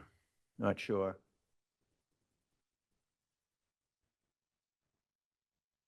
And I see no other hands raised, which is surprising, but I see no other hands raised. Oh. Okay. All right. Now they're popping up. Good. All right. Linda McKerston. Oh, Linda, you already spoke. I'm sorry. Can I make a one-sentence observation on tonight? No, I'm sorry. You have to send us an email. Larry Oaks, name and address. Okay. Unmute yourself, Larry. Oh, you did. Nope. Unmute yourself, Larry.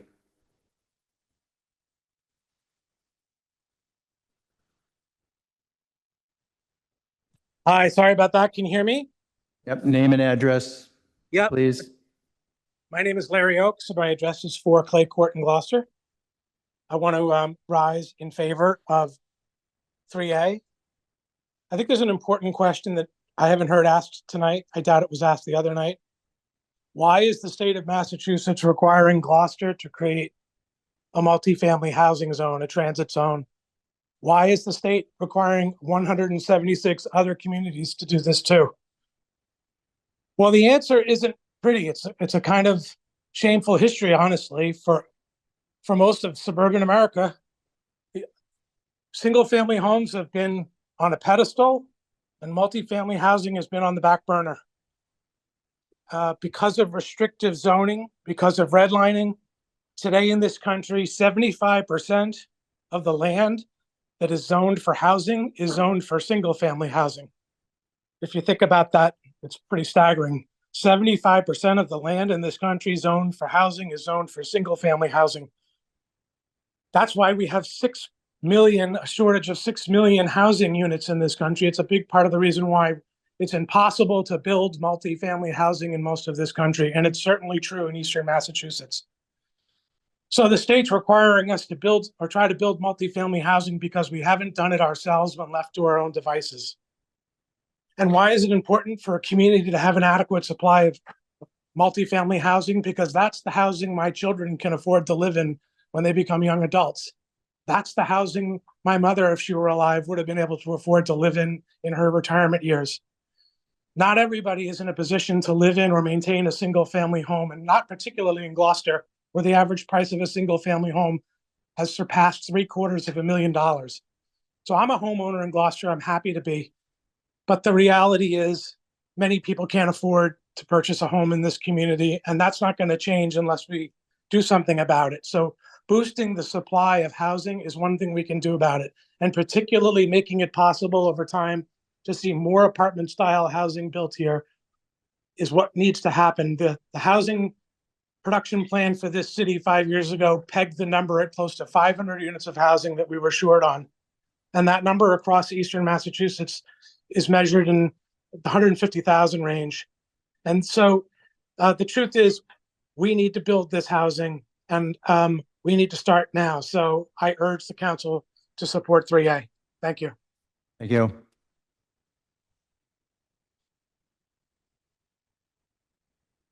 Anyone else who's on Zoom that would like to speak? I see none. Anyone else in the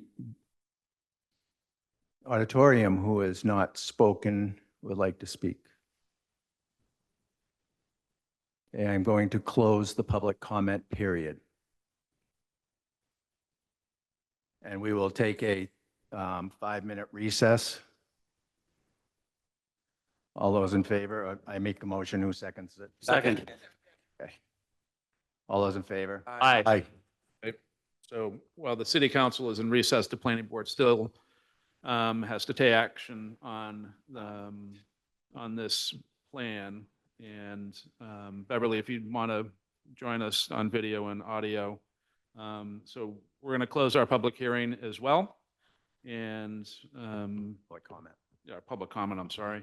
And we'll stand in recess as well. So I'll accept the motion to go to recess. I move that we go to recess. Motion, I need a second. I'll second. All in favor? Aye. Or Hang roll on, we call need a vote. roll call vote. Yeah. Beverly? Member Bookin.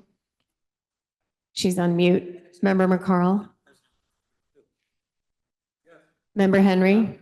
Member Remsen, yes. Member Noonan. Yes. Right. So that's the difference. Okay. All right. We are the word. We are the majority of Ward 2, working class people. And I take, so I'll leave it there.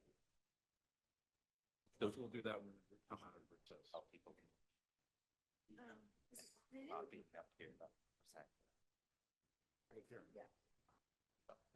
But we need to close the public. Huh? I'm glad you're making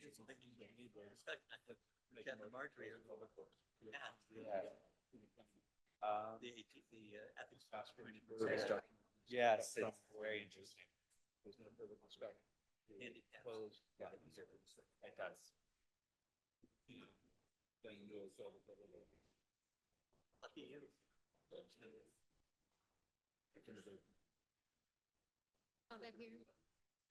Once we come out of recess.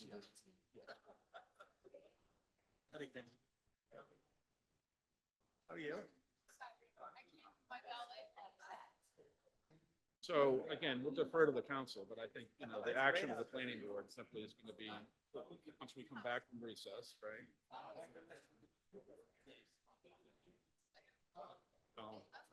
Yeah.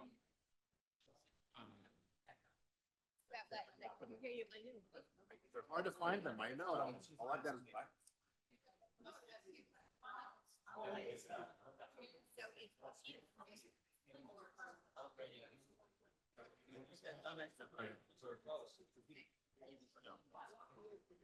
He's trying to make people have at some point. I know. I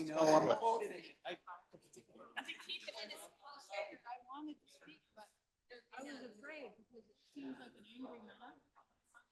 For today, I'm alone. All right. My God. I just, I know people might have gone. There's no nuggets.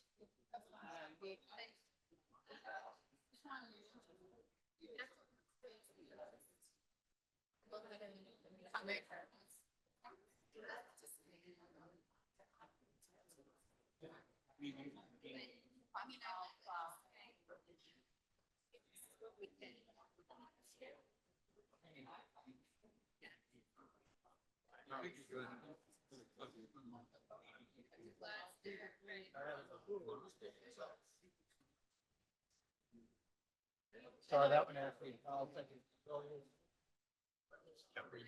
No, that's what I didn't think of.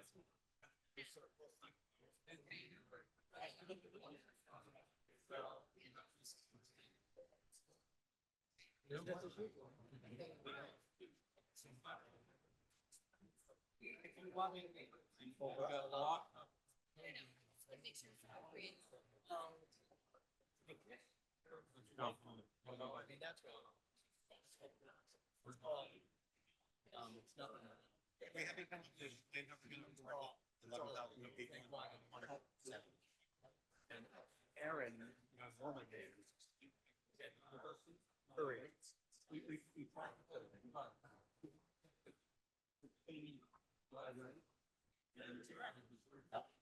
We're gonna let it. Yes. I'll let it. Good notes. Oh my God. So I mean, it's like you didn't want to stick in the place, you know, shepherds.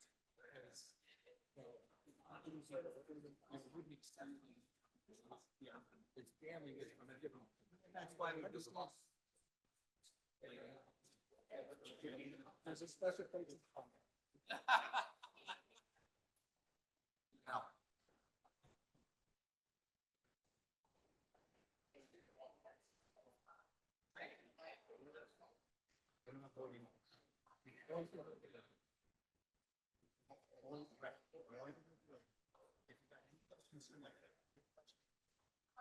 Give it a minute.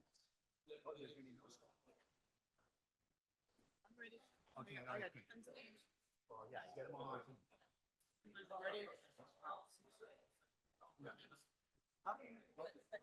What's your name? No, do it second. 100.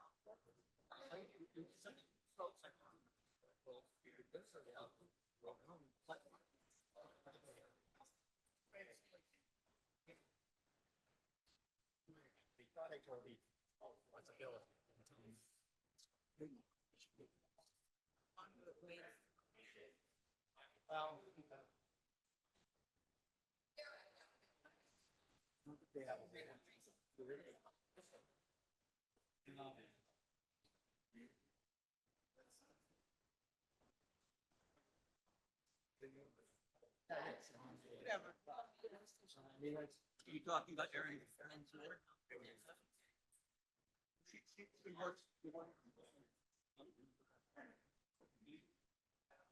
And then we wouldn't have to worry about it.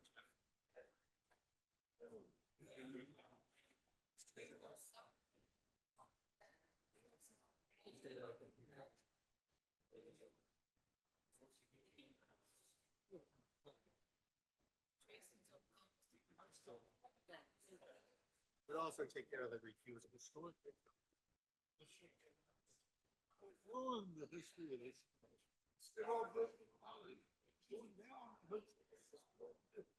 I have to mention the team.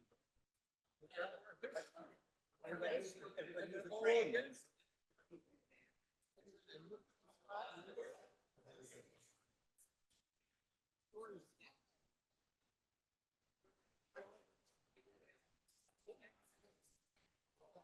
I'm not babysitting or anything good.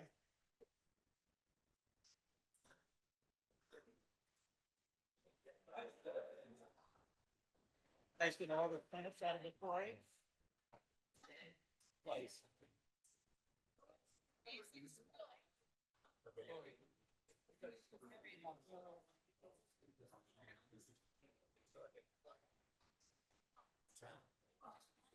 No, I better than having the glasses. Add it or have it. But, a few pictures. I'm gonna have to rein this in. Excuse me, I'd like to bring this back into session for the city council. You want to whack the gavel for your planning board?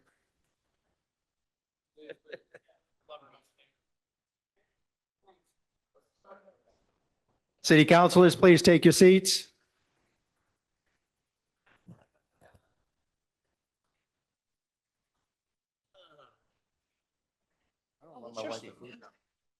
That's not my glasses. It's usually yours. No, it's not.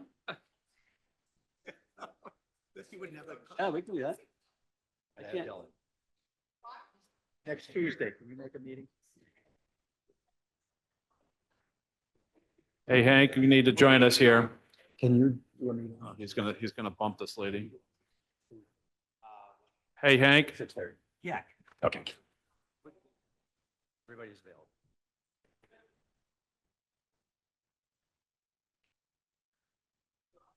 Okay, I'm going to bring this back into session for the city council.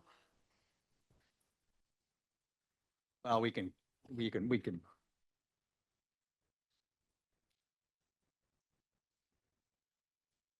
Hank.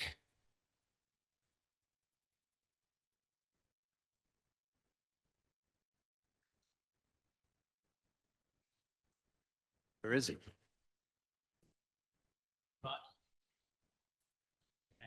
Okay. Quiet in the audience, please. Quiet in the audience. We're starting the meeting again. Please be quiet. Excuse me. Quiet, please. Thank you. We've had 48 communications. I'm going to waive the reading of the communications. We also have, as individual councilors, received many emails on this. And next, as the city council, we will move into questions. But now I'm handing it over to the chairman of the planning board. Thank you, Council President Grove. So I would like to formally close the public comment period for this public hearing, quorum being present. So moved. I have a motion. I need a second, please. Second. All in favor, roll call vote, please. Member Bookin? Yes. Member McCarl?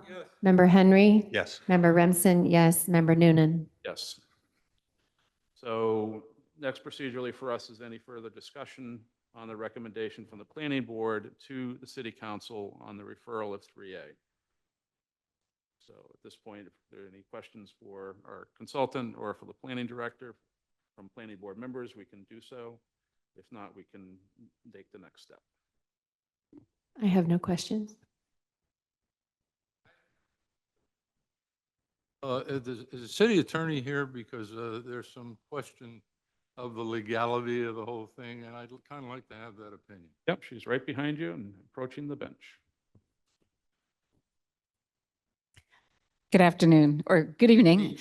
Suzanne Egan, I'm general counsel, and I'm happy to answer any questions you have regarding the legality of Section 3A.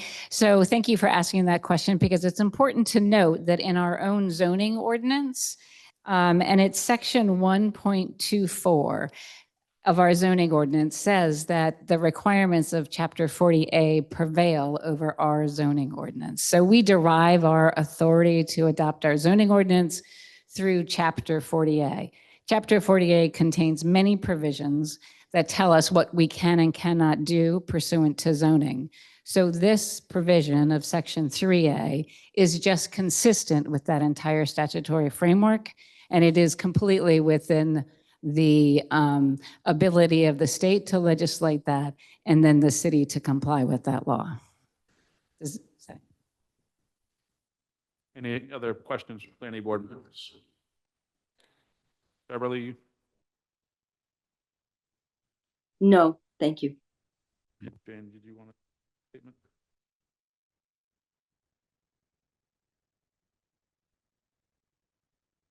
Excuse me. I think at this point we'll accept the motion to close the public hearing. So moved. We have a motion. I need a I'll second. second. Okay, we have a motion by Jane Ramsden, second by Hank McCarl. All in favor, roll call vote, please. Member McCarl?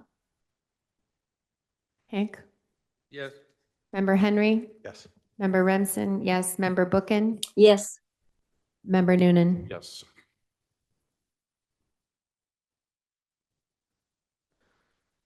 Now entering the discussion, our own deliberations. Okay, just so that everybody out there knows the process, which is confusing, and as it was confusing to me. At this point, we have had our public hearing and we have closed our public hearing. The city council also had their public comment period. I don't believe they've closed their public hearing. They might do that later. So having closed the public hearing for the planning board, we now deliberate on our next move, which is whether or not to recommend the draft zoning to the city council. And this board does not take up the question of whether or not to comply. Our mandate originally was to come up with a scenario tailored to Gloucester for compliance. And we all worked incredibly hard and we're very thoughtful about it. And I do think that we came up with something that is tailored to Gloucester. It is not as dramatic as I feel that it is not as dramatic as some of the speakers seem to feel that it is. I don't want to minimize their feelings in the slightest. I listened to everything. I read all the public comment. And I mean, I just can't stress enough that we're talking about the creation, not the creation. We're talking about zoning for these extra new units. We're not talking about a mandate to create them. Many of them are in the deed restricted affordable housing area of Maplewood Ave. The other, area of Schoolhouse Road could very well also end up being affordable housing. So we have tried to deal with that. I've heard a lot of misstatements of facts during the public comment period. I want to emphasize that this zoning is for potential for 2,270 new units. That doesn't mean they're going to get built. It doesn't mean they're going to get built overnight. It doesn't mean they're mandated to build. I've heard a lot of comments about infrastructure. And keep in mind that any time a house or apartment or any type of building goes on, the building department has to give you a construction permit. And when that's done, the ability of the infrastructure to support that new unit is evaluated. So if for some reason there isn't the proper infrastructure, then a new unit can't be built. I think I had one other thing to say. Oh, I wanted to remind everybody that, as one of the previous speakers mentioned, 3-family is already allowed in the districts that we're talking about. It's just that you have to go to the ZBA for a special permit. So we are really talking about not making a new allowance for housing, but just making it easier for 3 families to be built. So they would not have to go to the Zoning Board of Appeals for a special permit. So all that being said, one more thing I came to me is that, or the impression that I got from all of the speakers is that everybody here loves Gloucester and wants to do the right thing for Gloucester. And I know we may differ on what the right thing is. And I personally really believe that we are doing the right thing by enacting this 3A zoning. So I am ready to recommend it to the city council, but I don't know if my fellow colleagues have anything else to say. Thank you, Jane. Any other comments from board members? John? I think after going through this rather lengthy experience that we've done a very good job at actually crafting the zoning to be specific and apply to Gloucester. That, and again, even though it's been stated that this is somehow foisted on us by the state, that every bit of zoning that we've adopted with this 3A plan actually exists in our zoning currently. It's just a different matter of permitting it. Not only the 3-family by right zoning, but also the multifamily districts. Multifamily is allowable and within our zoning through currently a city council special permit. For the vast majority of the city that remains, it's one small district up on Schoolhouse Road where that's altered slightly, and then Maplewood Avenue altered slightly. And just to correct one point, one misstatement of my colleague Jane, the zoning is not for 2,270 new units. It was for a capacity of 2,270 units within the Of district. everyone, I ought to know that. Yeah. I And did know that. again, I've been on the planning board for quite a while, and my best guess is that if every property owner affected by this zoning elected to utilize it and build something, it's probably less than 500 units in reality that might be built. And that's if everyone chooses to do it. Over time. Over time, yes. And again, having been on the planning board quite a while, if we see 50 new units in a given year, that's a fairly hefty build out for a year. So again, I think we did a very good job at crafting the zoning to be specific to Gloucester and to reflect what exists in Gloucester currently. Wards 2 and 3 are peppered with 3 families. Actually, they're peppered with 4 and 5 and 6 families, which again, aren't allowed under this zoning. Just strictly 3 families are allowed under the zoning for the downtown district. I think what we didn't do a good job on is educating the public, which is pretty obvious with a lot of the statements made tonight about, high rises and halyards dotting downtown. And I wish we had done a better job with that. And I'll concur with the young lady who spoke earlier that, in a city built by immigrants, it's very disappointing to hear disparaging remarks and accusations about immigrants somehow negatively impacting our community. We're all immigrants here for the most part. Well, actually not for the most part, all of us are immigrants here. And I think to disparage folks is an excuse to maintain what you have now is disappointing and an embarrassment to the community. I'm going to vote in favor of recommending this ordinance. I agree with my colleagues. And I would like the people in the audience that got very emotional against this to understand that we happen to love this city just as much as you do. And to accuse us of not loving this city, I think is very unfair. And I think that the intimidation that you brought to people that supported this thing is something that you should consider, because it's most unfortunate that you would put people in a corner and vilify them for supporting it and to say things that just simply are not correct. We have studied this very carefully.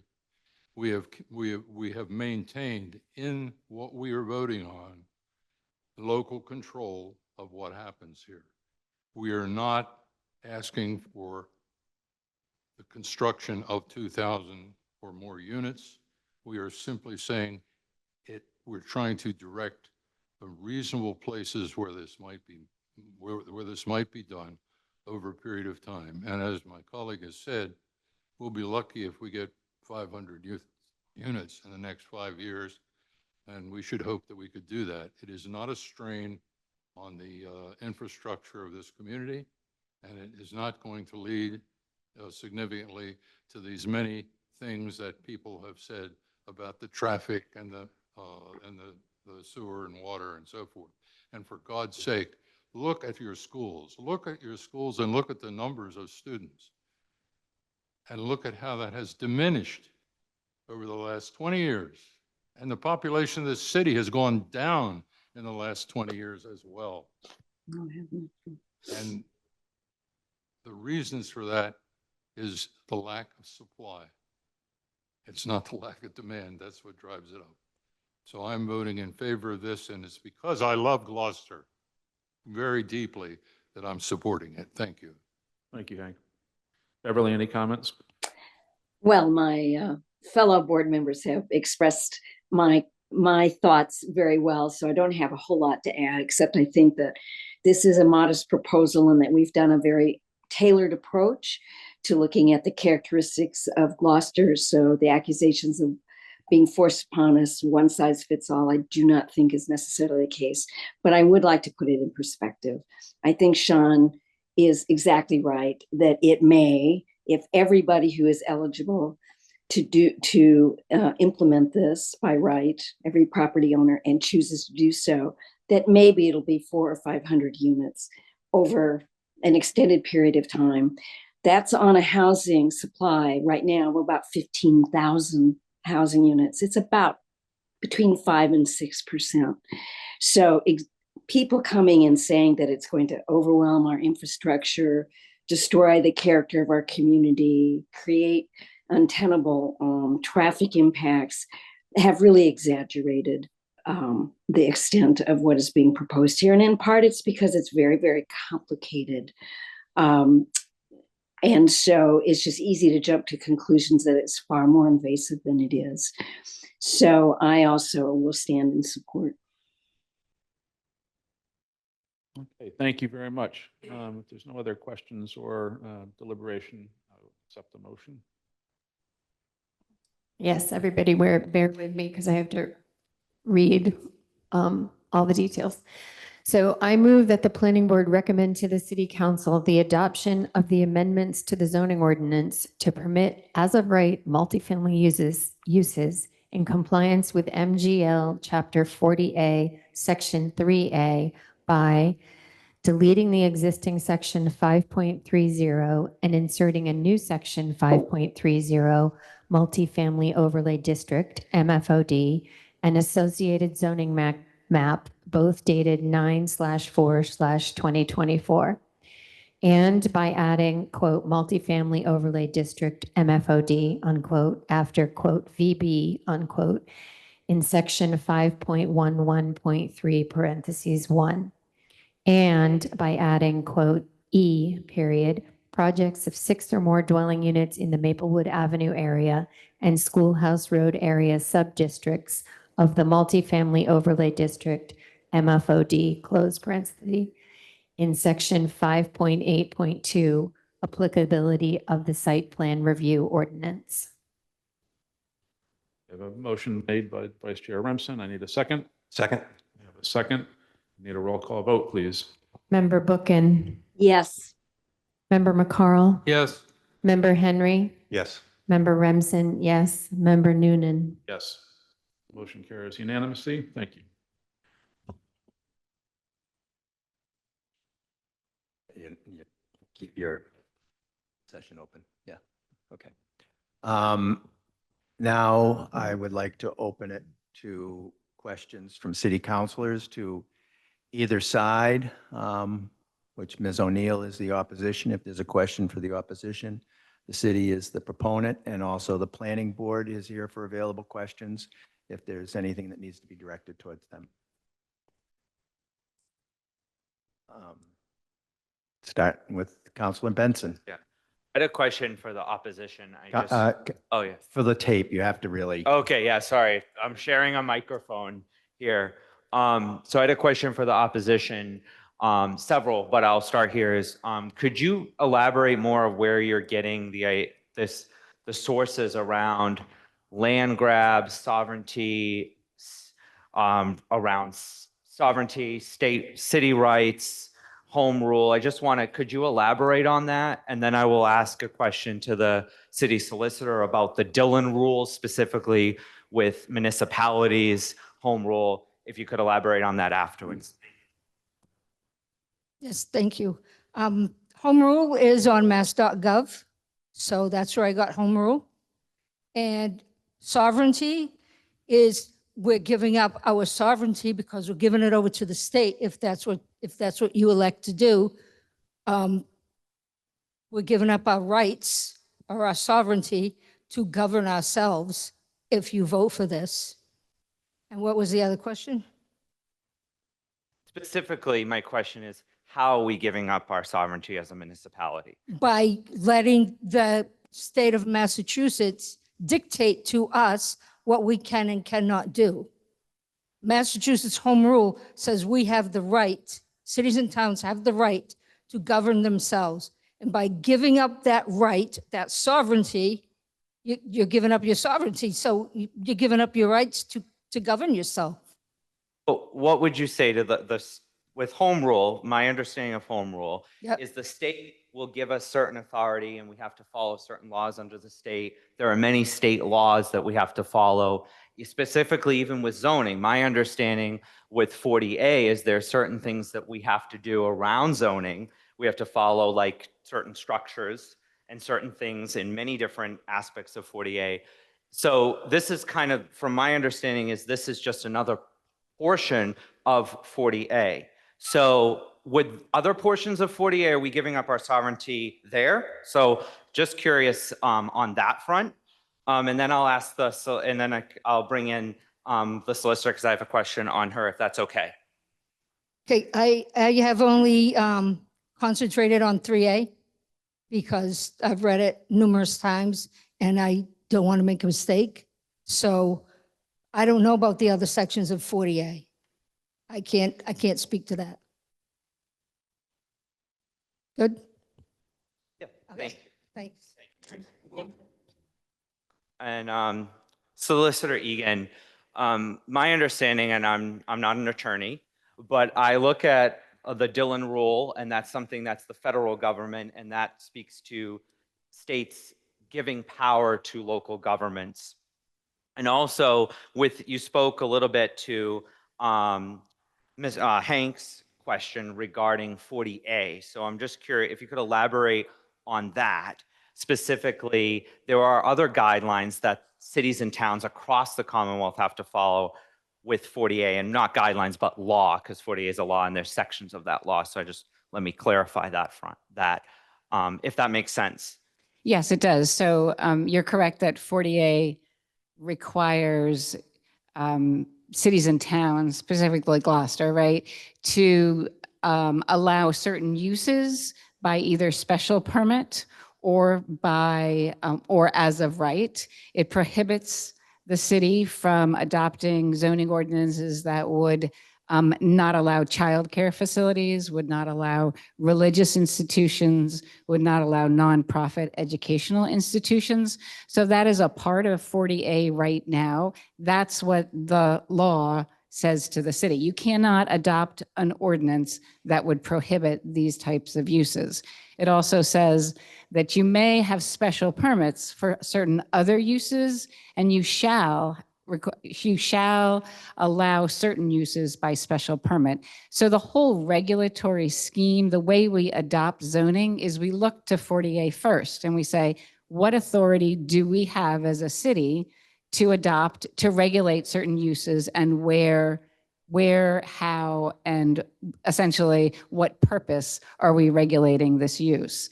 So when you go to this multifamily as of right, it's consistent with how the Zoning Act works, because some we can regulate by special permit, we're permitting it by that, and some we have to do as of right. So there's no difference here in 3A than there is in what the Zoning Act, how the Zoning Act tells us we have to treat like childcare facilities. You can't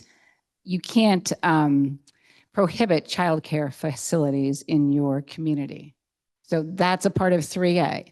That's as much of a mandate from the state as saying you have to adopt a zoning ordinance that allows multifamily as of right. Does that answer your question?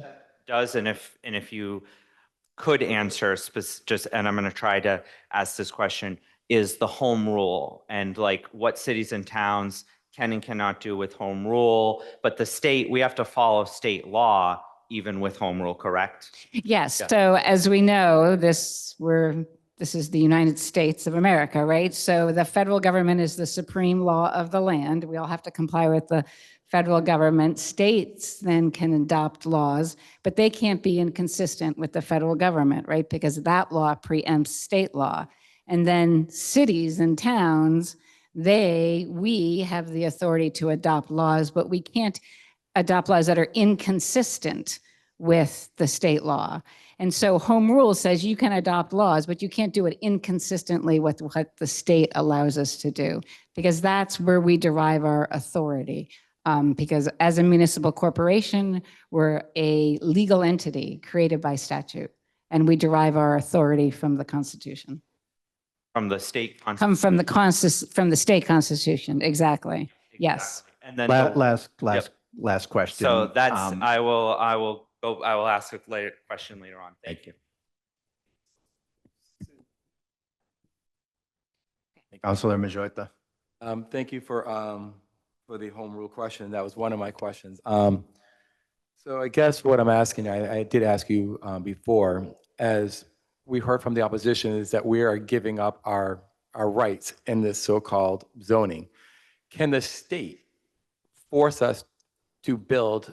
I have a 2-family house. Can the state force me to build a 3-family house based with 3A? No. So zoning doesn't force anybody essentially to do anything. Zoning is how we regulate land use. And the city is saying through our zoning ordinance, if you want to use your land in a certain way, build a certain structure, you have to follow this regulatory scheme. And either you can follow the regulatory scheme, go to the building inspector and get a building permit, or go to one of the special permit granting authorities and get a permit provided you comply. But those are discretionary permits. So that's what zoning does. Zoning doesn't require anybody to build anything. And then that's the last, I have another question, but not towards you. Can I direct it to the planning board if I want, or any? Yeah. Okay. Absolutely, that's why they're here. Perfect. So with the new potential zoning, the 3A, you limited to a 3-family house, which is up to about 35 feet. Is that correct? What is the current height restriction for a house? So as we all know, it's 30 feet by right, 35 feet with the city council special permit. Above 30. Above 35. Right. ZBA, thank you. You just, I'm sorry, just to clarify,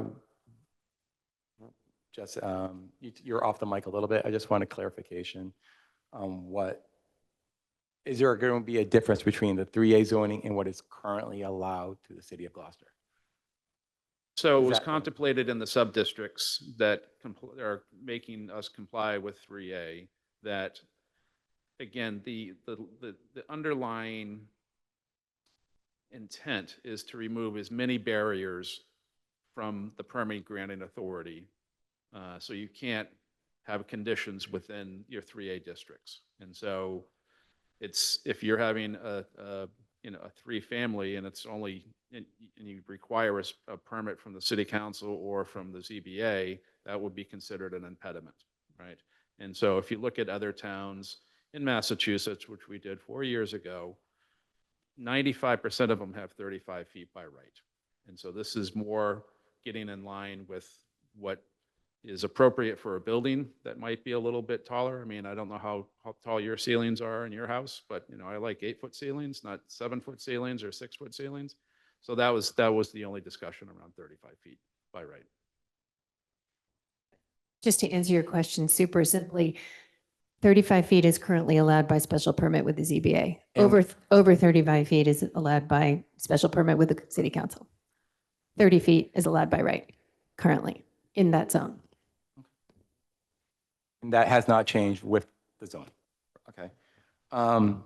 And if, I own a single family house and I want to tear it down to build a 3-family house, no matter what, I still have to follow any city/state regulations to build a house. Setbacks, water, everything has to be followed by our local ordinances plus the state ordinances? Yes, especially, and in the new sub-districts, the setbacks and everything are set out there as well. Okay, and There my is last one, question. one fine nuance. So if you're going to tear a house down and rebuild, you have to choose if you want to comply with the current zoning, or comply with the 3A zoning if you qualify within the district. And you can't mix or match.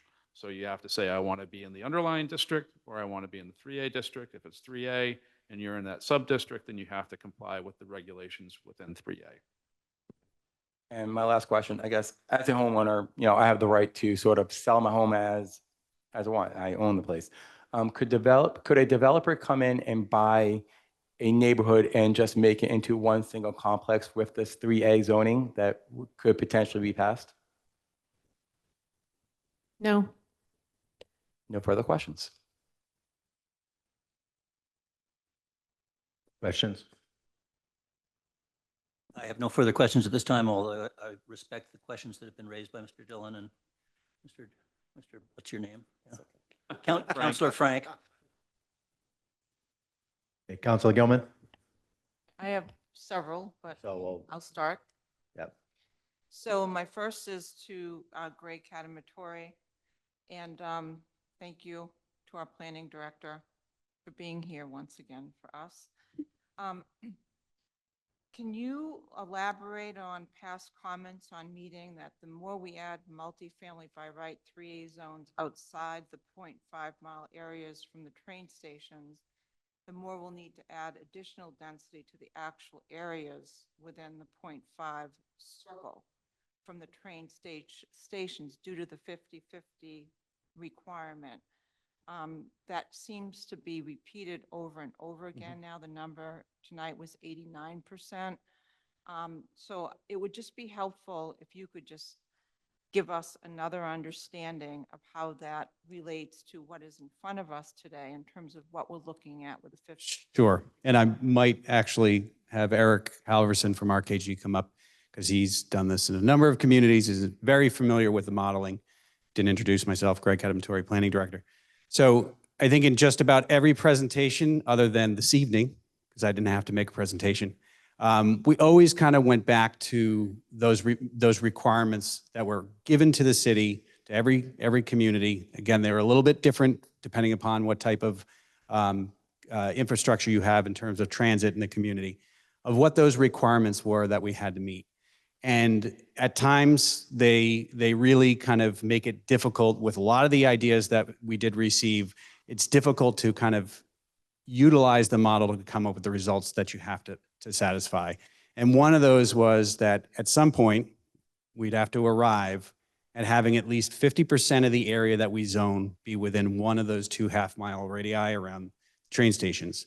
Additionally, there would have to be one large contiguous district that was at least half of the area that you zone.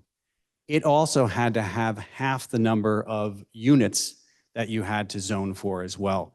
So it's a lot, it's a kind of a push and pull. And I think the planning board kind of, as we and it was mentioned every time we came to a meeting, things were a little bit different. That's called progress. That's how these things evolve. And it became apparent that in order to, and this was, again, are we going to use the metrics that they provided, the capacity that provided, or are we going to go well beyond that? And once it was determined to kind of try to kind of dial into that 2270 capacity, not build, that was also kind of like, how do we minimize that area within, specifically in the downtown area? So again, there was an approach that showed maybe using the entire R5. There were some other complications with that. But essentially, the more that you would potentially do outside of the district, the more you would have to do within the half-mile radius. Because again, half the area that you zone has to be within the half mile. So again, it's like squeezing a balloon. The bigger the balloon, the more would have to be within one of those 2 station areas. And again, another approach to try to listen to that aspect of are there opportunities to not concentrate it within the downtown area, was to also evaluate the West Gloucester station area. Again, showed all the maps, the ones directly coming from the state, a lot of the limitation in the area because it's watershed, because there's riverfront area. There's other sensitive receptors in that area. There wasn't a lot to work with, but there was a district created in that area as well. I hope that explains it. It is, again, the more acres that we zoned, so this proposal has around 183 acres. So half of that has to be within. If we started going beyond and zoning 500 acres, 250 we're going to have to be within inside that half-mile radius. So it's almost like, again, by not looking at some of those areas beyond and also sticking to the tenets of trying to focus near infrastructure, maintain open space, all the other things that we heard, I think that's what we arrived at, which was a reasonable approach that does, in fact, focus it in the area that the law had the intent to do. So the more you the area outside the 0.5, the more you have to build more density in the area of 0.5 because of the need to keep it 50-50. So the only thing I'm going to correct you on is the density, because that's a function of how much area and what type of multifamily that you allow. But acreage alone, the more acreage that you have zoned, the more acreage that you have to have within one of those half-mile station areas. And give me a nod if I explained that correctly. Do you want to take a stab at it? What's that? Oh, yeah. And you mentioned build, because it's about zoning. It's about capacity. Absolutely. Yep. Sorry. So my second question, Eric, do you want to elaborate? I mean, thank you, Greg.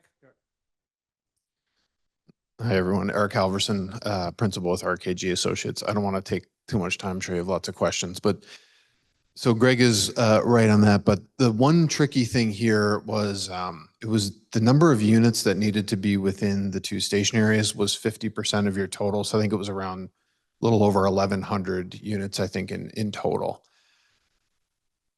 But as Greg said, only 50% of your minimum acreage needed to be within one or both of the station areas, right? Your minimum is the same as the majority of communities, which is 50 acres. So 25 of those 50 acres had to be within the station area. If we wanted to just put 25 acres in the station area, we still need to fit 1,100 some odd unit zoning capacity for 1,100 and some odd units on 25 acres. So then you're talking about towers and buildings because the density is so incredible. Recognizing through the public process, that's not what anybody seemed to want. It required us to start to think about, well, if we utilize a 3-family within the station areas, the density is going to come down because you're putting 3 units on, say, a 4,000 or 5,000 square foot lot versus 1,100 units on 25 acres. Those two things are very, very different. So we needed to make the area within the station area, we need to make the acreage within the station area to account for those 1,100 units pretty large to keep the density down to a 3-family. The other thing that I want to mention is throughout the process, we heard from folks that I want a district out here and out here and out here that were outside of the station areas. Greg is right. The more of that acreage that we incorporate in sort of these one-off disparate districts, it makes the 50% contiguous district that much bigger. The more that we add, the more non-contiguous land that we add, we have to add and make sure we have at least one large contiguous district, if that makes sense. So if we took 50 acres and put it somewhere else, we've got to now figure out how to get 50 more acres contiguous to what we already need. So I hope that's not super confusing, but a lot of it is about the sort of density in the units that we need. And then other part is what Greg was talking about. By adding outside, you kind of have to add inside. Thank you. That's helpful. I've got more questions, but I need to share the floor. Councilor Grow. I think I probably would send these to Greg or maybe Alex. I just want to respond to a couple of things that have come up in the last couple of meetings about the number of people that are going to be coming and the fact that we're going to have people building houses with lots and lots and lots of bedrooms that we have no control over. Who monitors building codes in the city? The building commissioner, And where does he get his authority from in terms of what codes? state building code. State, who manages the occupancy levels of structures? I believe that's public health. And who writes the rules that public health has to follow? State. State. So we have rules in place that limit the size of bedrooms. That they have to be a certain size for a family or for a number of people, right? We can't build a house, a 5-bedroom house with 50 square foot bedrooms, right? There are standards for bedroom size. So we have standards for bedroom size. We can build them larger than that standard, but we can't build them smaller. Yep.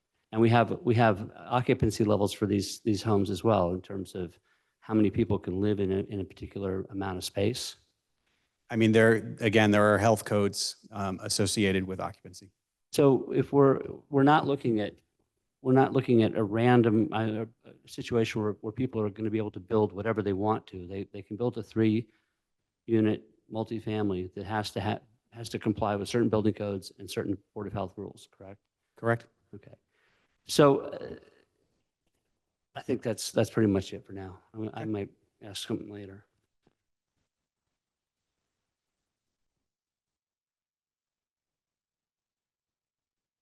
Council Nolan or I have no questions at this time. Thank you. Councilor Benson? So this question specifically for Planning Director Kanamatori, talking about like certain lots, there are going to be non-conforming lots within the overlay district that are not going to be able to use the overlay district. Is that correct? Yes, it is. Okay.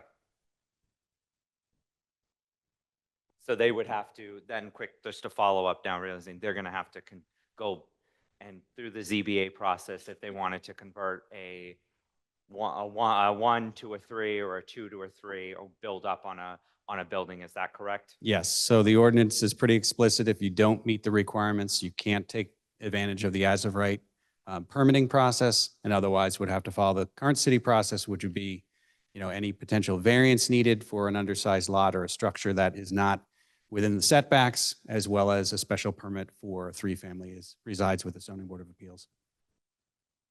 And my last to follow up on that now is making me think too is where the overlay district is, the buildings there and that are mostly 1, 2, and 3 families. Is that correct? Yes. Yep. Well, I shouldn't say that. There is the possibility. I believe there are, in those districts, there are at least, I want to get the number right. There's definitely probably tens of structures that have 4 or more units in them. So there are multifamily structures. Again, if there's a multifamily that has that many units on it, this doesn't really have much of an impact unless somebody wants to raise a structure and build 3 units, which would be detracting from the number of units that are in the district. But so going back to what we were looking at the beginning a few weeks ago, showing examples of neighborhoods and the character of those neighborhoods are multifamily. This only is going to allow for 3 family. Correct. Okay. Thank Other you. than the 2 specialty districts. Isn't yes. those 2 places, for example, and I'll ask that a little bit later because I know other people have questions. Sure. Thank you. Yep. Before I walk away. I'm actually going to pass for this round. I'll come back. But I'll ask you to stay for a second, Craig. Sure. Thank you. I've been on the council now going on 9 years, and some of the intent that we're hearing here through the 3A program, which although created by the state and is cumbersome, but as I've seen over the last 9 years, it's not inconsistent with our own Gloucester Plan 2000 or the Gloucester Housing Production Plan that was rolled out back in the 90s, early 90s, and zoning changes that were proposed to make it easier to build 2 and 3 families, either conversions or by right. So it is, in fact, the 3A zoning district, other than being limited to the 2 mass transit hubs within our community, dramatically different in a way that from what we have looked at from an internally generated vision of how to provide more housing within the community? You have a really good memory. I think I was probably Not as good as yours. I was probably standing here about two years ago, maybe 2.5 years ago. One of the recommendations from the housing production plan was to specifically look at small multifamily, the way we permit it, whether or not there's an opportunity to kind of facilitate that type of housing. There was a much broader zoning proposal 2.5 years ago that included the entire R5 district. Again, we've gone through the reasons. Again, we've been given a capacity number to satisfy, and that was approached by looking at more limited areas of the R5. We did look at a scenario of looking at the entire R5. It would demonstrate a capacity of maybe 5,000 units if all lots were eligible for three-family. So it is fairly consistent with one of the recommendations from the housing production plan. If anything, it may be more limited. I'm just trying to connect what the state is, as I think it was Larry Oaks said, the state's pushing us towards doing something that in fact we tried to step up to ourselves through an internal process over the last 20 years and didn't quite get there. And this is going to move us a little closer to that, especially in connection with the mass transit centers in the community that provide access via rail rather than any other transport to the rest of the world. Yep. Thank you. Yep.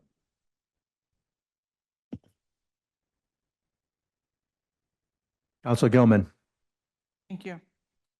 So in looking at the dimensional requirements, it's clear that the planning board came back to us with a proposal that we wouldn't be building high rises because you heard that from all the people at all of our sessions.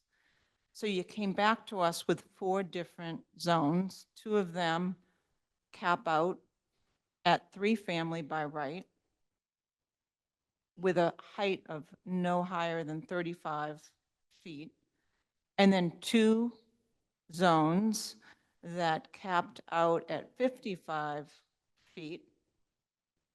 Just one. Thought it was both Maplewood The Maplewood is 35 feet. Okay, so thank you. So Halyard is 55, and that is a maximum of 4 stories? I believe that's controlled by density, but I think four stories is what was modeled. Okay, so that's the model.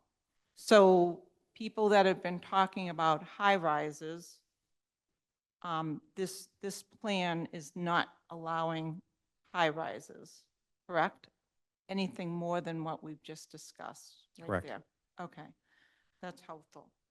I've got a question on the grants, which is a little bit of a pivot right now, if that's okay. Who would like to It talk, who would it like to might speak to the be, grants? I'm just going to put the mic CEO down. Might be Cahill. to Jill Cahill. So, Wait till she gets here. thank you. So, part of the grants for housing were part of former Governor Baker's oversight, correct? Within the last 10 years, some of the grants that have been put forward. Okay, I'm just acknowledging that part of the grants that we are in jeopardy of losing were grants that were established in Governor Baker's regime and have continued, correct? Correct. So in looking at some of those grants that we could possibly lose if we don't have 5 votes of the council, can you just elaborate a little bit more on some of the additional grants that we might need to help fund the $20 million in our secondary wastewater treatment facilities? Thank you. At a 0. Yes, at a 0. I think we made that mistake before. So $200 million. And also the Gloucester Housing Authority and the type of grants that we know we need for our infrastructure changes. Can you just elaborate a little bit more on the totality of that and what that means, and how hard we don't want to have to bring some of those issues back for overrides to our people, because it's a lot of money? And so can you just elaborate a little bit more on the importance of it? So I'll start by correcting some facts from before when they just mentioned that the auditor did a 10-year look back for a former city councilor. When you look back 10 years, that didn't include the MassWorks grant that was a part of the Ford Square renovation related to the hotel. So that's why that number was different. The other grant that was mentioned in the original 3 is the funding that goes to the Gloucester Housing Authority. So also that would not show up as coming directly to us, but I think Dave Holden did an incredible job speaking to you all about how that would impact that organization and housing in Gloucester in general. And I'm forgetting the third one. Oh, housing choice grants. We were not eligible for housing choice grants at the time of the question to the auditor because we just recently achieved housing choice community status. So that's just to clarify that for everybody here. I think the most important thing, so there's the 3 outlined, there's up to 13 additional programs. As I said in my opening remarks, they touch on every single piece of our community and every single piece that's going to come out through this comprehensive plan. And one of the things that I think the simplest way to answer this is when the mayor signs a grant contract, whether it be federal or state, one of the lines in that contract is, do you comply with all state and federal laws? And the mayor says, yes, we do. So if we are not in compliance with Chapter 40A, Section 3A, we can no longer sign any of those contracts. So it will hit every single piece of the work we do and what makes this community who we are. And when it comes to the infrastructure, the water infrastructure plan in particular, that's just a reminder to this council, we are under a consent decree that is from the feds that say we will do this. So if we become ineligible for grants related to that, then the $200 million is on the base of the ratepayers completely. If you do a debt shift, then it's the taxpayers too. So I would think that everybody who lives here would really want us to pursue, and which is the intention of the mayor, to pursue as many federal and state grants to fill that hole so that it's not on our backs as ratepayers and taxpayers. Thank you. That's it for this round. Councilor Majorita. This is for you, Jill. To piggyback on what you just recently said with the funds for the sewer plant, does home rule apply to that? Can the city say that we can't do what the federal government is doing? No. Okay, just wanted to clarify. Go further, but no. The short answer is, unfortunately, no. Okay. A federal judge, it's an order from a judge. Okay, just wanted to clarify. Thank you. Councilor Benson. Oh, go ahead. Me too. This is, for you, Jill, sorry. I didn't think I was going to get a chance. The stars are here tonight. I heard there was a few people from the opposition saying that there is no natural disaster plan for the city of Gloucester. So I did go on our website and mass.gov, and I did see that there is a plan. Can you just elaborate that the city does take any emergency snowstorms, hurricanes, tornado? I'm just going to throw anything natural disaster that could happen, that we do take it seriously? Yes, absolutely. And I spoke with the fire chief about that this week. Specifically, I was going to invite him here tonight, but I said, I don't think is really necessary. But so I spoke with him to make sure I didn't speak out of turn. First and foremost, he said we wouldn't change our response plans based on what may be built someday, right? We do respond when we have census changes. We do respond if there was a significant change in, if they did build 2,000 houses in a year, we would obviously respond to that. But you can't change your response plan based on what may happen someday, right? The piece about emergency preparedness, we work on that all the time. We actually just hired a new assistant I shouldn't say just, it was probably in the spring, a new assistant to the EMD who's specifically working on all of those plans and coordinating all of them right now. To speak to the evacuation piece, that is a complicated piece in which we have to work with the state because, as you know, to exit our community, you're on a state highway. So we have to work hand in hand with the state on that work. And it's in progress. It's a work of progress all the time because, you know, they have to be prepared to really, it's not just us, right? It's all the way up the line. And we happen to be at this end with Rockport on the end. But the chief has assured me that that is not a concern that this council should really be concerned about. Thank you. Councilor Grow. This is for Suzanne, sorry. I know you were doing, you didn't talk about the interest rate reduction. Suzanne, I'm sorry, I'm gonna get a little repetitive, I guess. I'm stuck on this whole thing about the sovereignty issue. I really want to lay that to rest.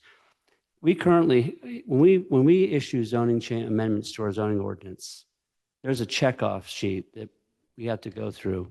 Who is the final checkoff on that sheet? Do you know offhand? We have to run it by the state, is that correct?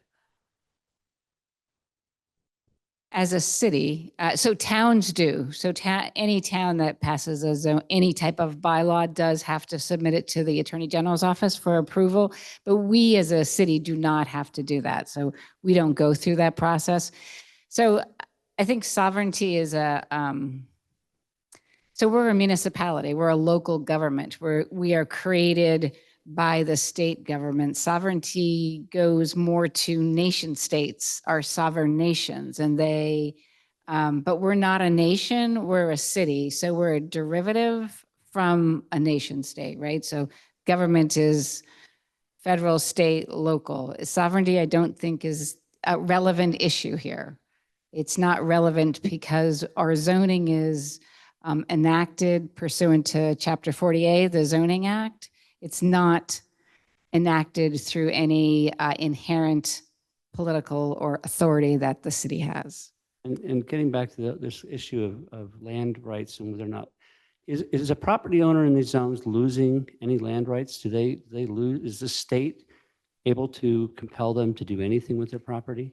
No, not at all. In fact, you would look at it as property owners may be gaining something. So there's I see a lot of the land use permits and applications that come to the ZBA and the city council. And a lot of those applications are people who already have 3-family or 4-family homes, and they're coming to the city council or the ZBA to say, I'm bringing this into compliance. This has sort of evolved over the years. And what this will do is just, instead of going through that process, it just allows people to be in compliance with the zoning law. So they still have to comply with all the regulations that you put into place, the dimensional requirements, but they don't have to go through that one extra step, which most people find to be rather expensive at a certain point. So going to a by right process, as long as you comply, you're actually expanding a property owner's rights and you're reducing government intervention on what they can and can't do. Yes. That's weird. Okay. Thank you.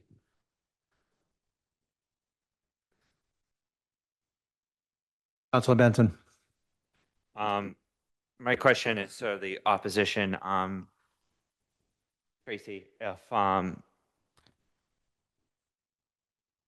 my question is just if you could just pinpoint, like, what is there's a fear, and I'm sensing that fear from the opposition.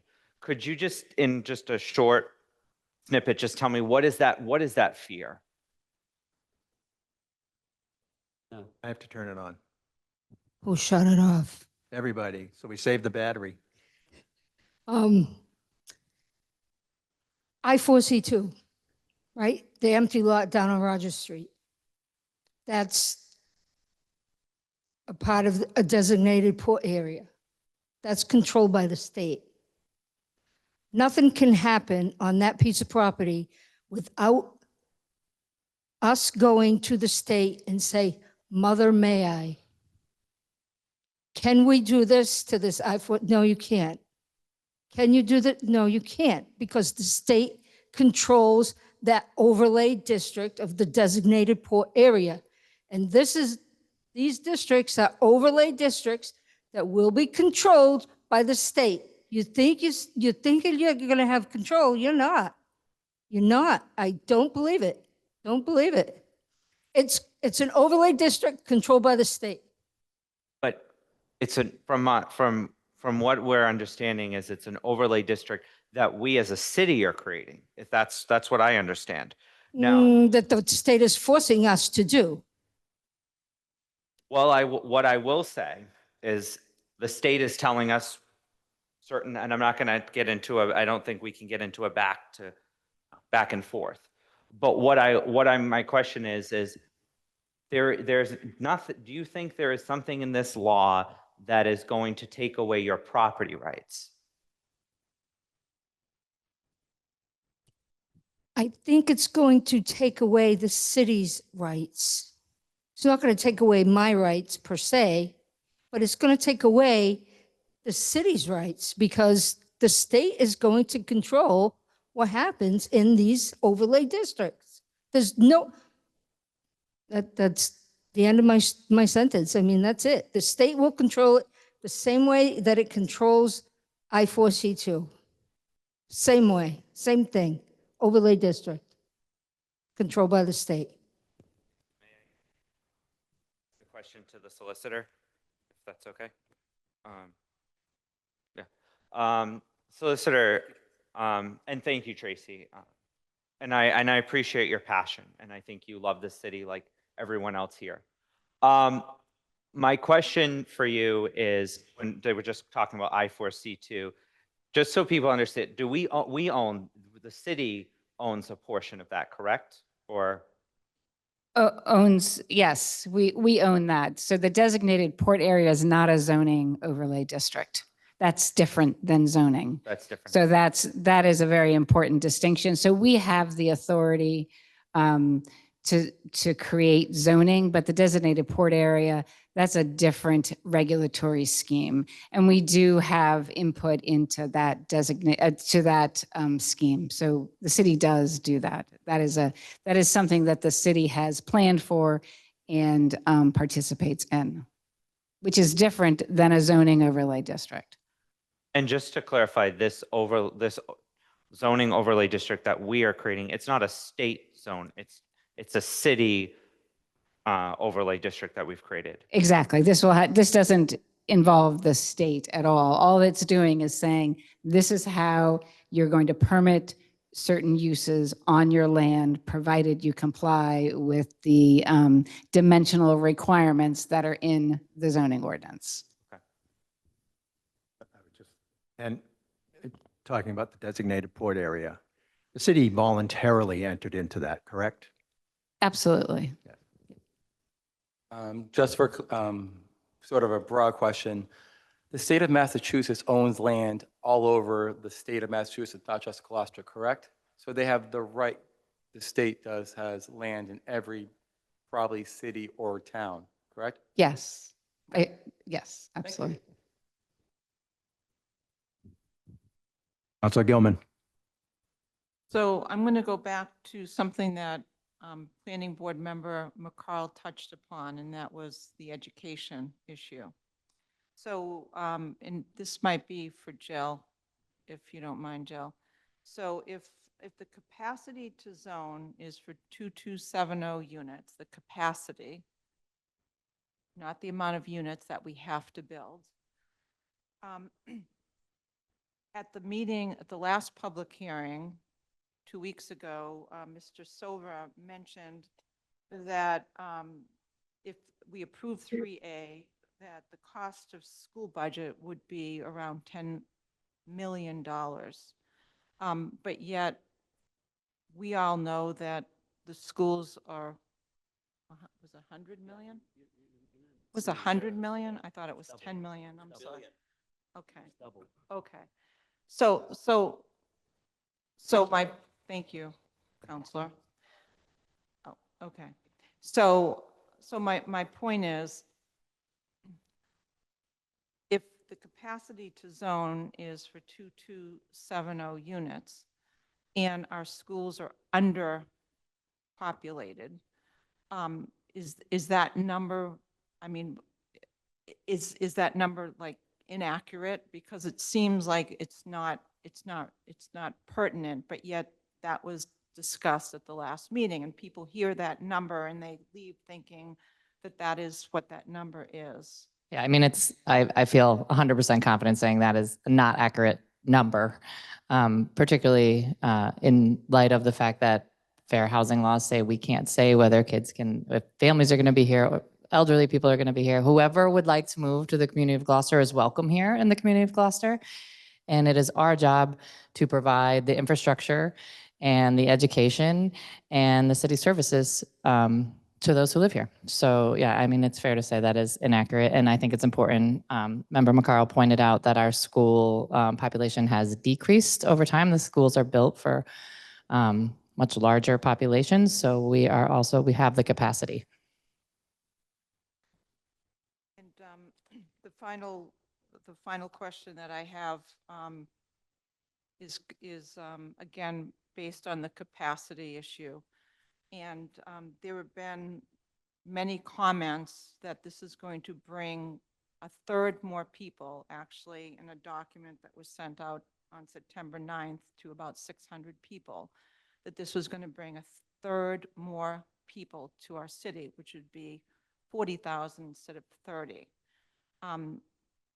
Is that consistent with what the capacity of zoning for 2270 brings forward, or is that number just not fun? It's another made up number. There's no way to, I mean, again, one person could live in a home, 2 people could live in a home, 4 people, depends on the health regulations and the building regulations that Councilor Grow already reviewed. It's a made up number. Thank you. Those are my questions. Thank you. I have a question for, this is for questions, Tracy. I have a question for City Planner Kadamatory.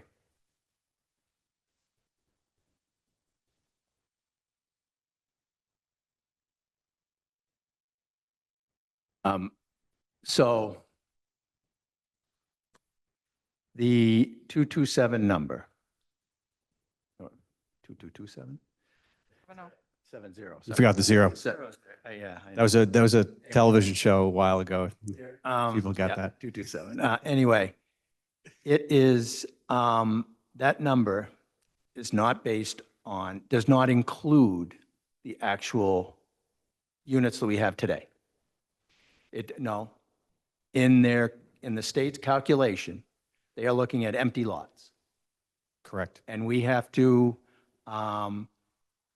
zone to bring all units up to 2,270. And right now, we have existing, either, on every single one of these lots is at least a single family.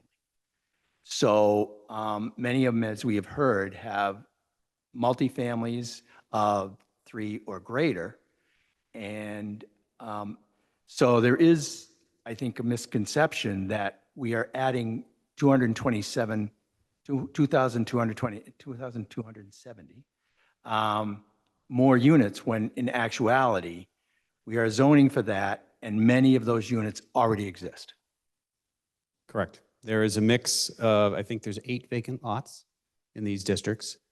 There are 111 3 families that exist right now.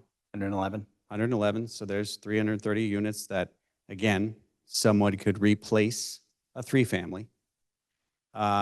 There's 320. I'm sorry, I have a point of order. We can't hear because there's a lot of background. Yeah, quiet in the audience, conversation. please. So there's 320 single-family homes in the district, and there's 247 2-families in the district. So there's about 567 properties that have the ability to potentially do something, and that is discounted by the number of structures that potentially don't sit properly on a lot that would have to follow the process that We're not taking that into account. So I think to Sean Henry's comment earlier about, the potential of properties is far less than was modeled, because again, there's real life, there's real lot configurations. Many of them don't comply because we've built over 400 years. And it also requires, I mean, of all the scenarios that, and I've seen what's been happening in other communities where they have been zoning for apartment buildings or 10-unit buildings or 20-unit buildings. A little far field of my. I'm going to land the plane. If we're talking about 250 to 500 different property owners that all need to make a decision versus a scenario where a community has zoned maybe 4 or 5 properties for high density, there's a much higher likelihood that that community is going to see change, a lot more change than the measured approach that the planning board took. We also have to understand that as we sit today, providing that they are in compliance, all those properties could be 2 units as we sit today by right. So we're actually only adding 1 additional unit. And these are all counted. The existing properties on the ground are already counted. Now, granted, I understand the non-conforming lot issue, but we're just not going to see that, the massive influx because we already have a big portion of them already there. Like you said, there's 8 vacant lots. Yeah. So the theoretical, that's been shown a number of times, the potential for new units is less than half of that 2270. And then when you put all those other factors into place where you're talking about really just the addition of an additional unit, because a single can go to a 2 right now, 2 can only go to a 3, it's far less. Just a single, yeah, exactly.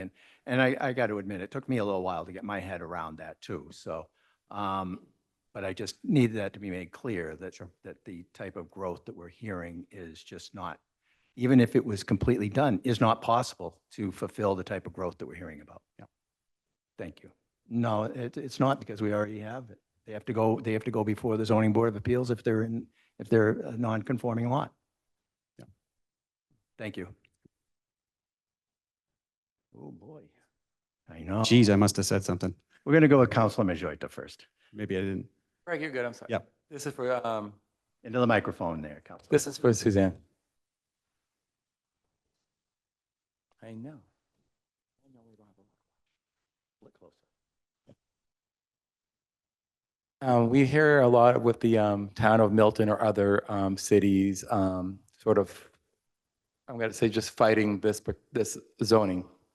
If the Attorney General finds that it is the state can't do this, and what could the city of Gloucester do? Huh? Like SG, what he said. What could happen with the city of Gloucester? What could we do if this were to pass? Could we go back after the Attorney General finds it unlawful, or whoever finds it unlawful? So the Attorney General has filed a suit against the town of Milton, and Milton is objecting to that, saying you don't have the authority to enforce this law, to require us to adopt it. If the SJC finds that the Attorney General does not have the ability to have the authority to do that, or that 3A is not properly adopted, and we have adopted our MFOD, our multifamily overlay district, then the city council can either keep the zoning ordinance in place, or it will have the ability to amend that zoning ordinance. Thank you.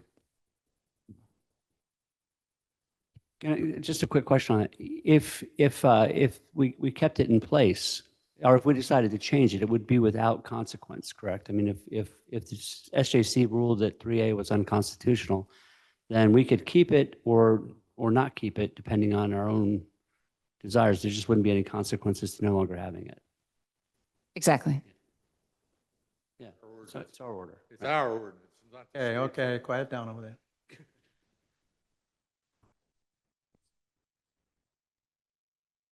Councilor Benson. Thank you. Well, that question was answered. But my question now for Planning Director Canamatori. Sorry, we're like having everyone come up and come down and whatever. They dragged that You said table tornado earlier, but we're not. I didn't in Kansas. get to run a ride Yeah. today, so this is good. No worries. My question, just specifically looking at the map, we're talking about like different, we're talking about the overlay district and I'm looking one specifically, we're talking about the Halyard, or just so people know, is it the empty lot that's next to the halyard, or is it going to be, we're actually overlaying over the halyard? If that So- makes sense. Sure. I'm not a planner, so. I'm No, no, not no. an So, expert here. and this is, those two sub-districts, the Maplewood Avenue District and the Schoolhouse Road District. Again, if I put up the table of the minimum requirements, you can't zone for a district or a sub-district that's less than 5 acres. So in order to accommodate the goal of supporting the Gloucester Housing Authority, the mill property adjacent to it was included, which brought it to about 6 acres. In and of itself, it wouldn't have satisfied that criteria, so the adjoining property was brought into that. Likewise, the vacant property at Gloucester Crossing on the other side of Gloucester Crossing Road and the halyard were zoned together. And again, it mirrors the dimensional requirements for the halyard right now. So that's one of those examples where nothing's probably going to change in that location because they're built to what the zoning actually would specify. Just to clarify that the empty lot that's like for folks listening and folks here, it's the lot, are you talking about the lot that's like you're in the Green Street Park, that's that empty lot that kind of raises up? Is Yes. that- Okay. Correct. And if something was built there, would that kick in our inclusionary zoning? Yes. So that's, Inclusionary. yep. So there's a specific section of the proposed MFOD that relates to our inclusionary ordinance. There's some language in there that also talks about a lesser percentage should we not have done an economic feasibility analysis to demonstrate that we can enforce our 15% affordability in those sub-districts. And we did do that analysis, and that will be part of the package that's submitted to the state. Okay. Thank you.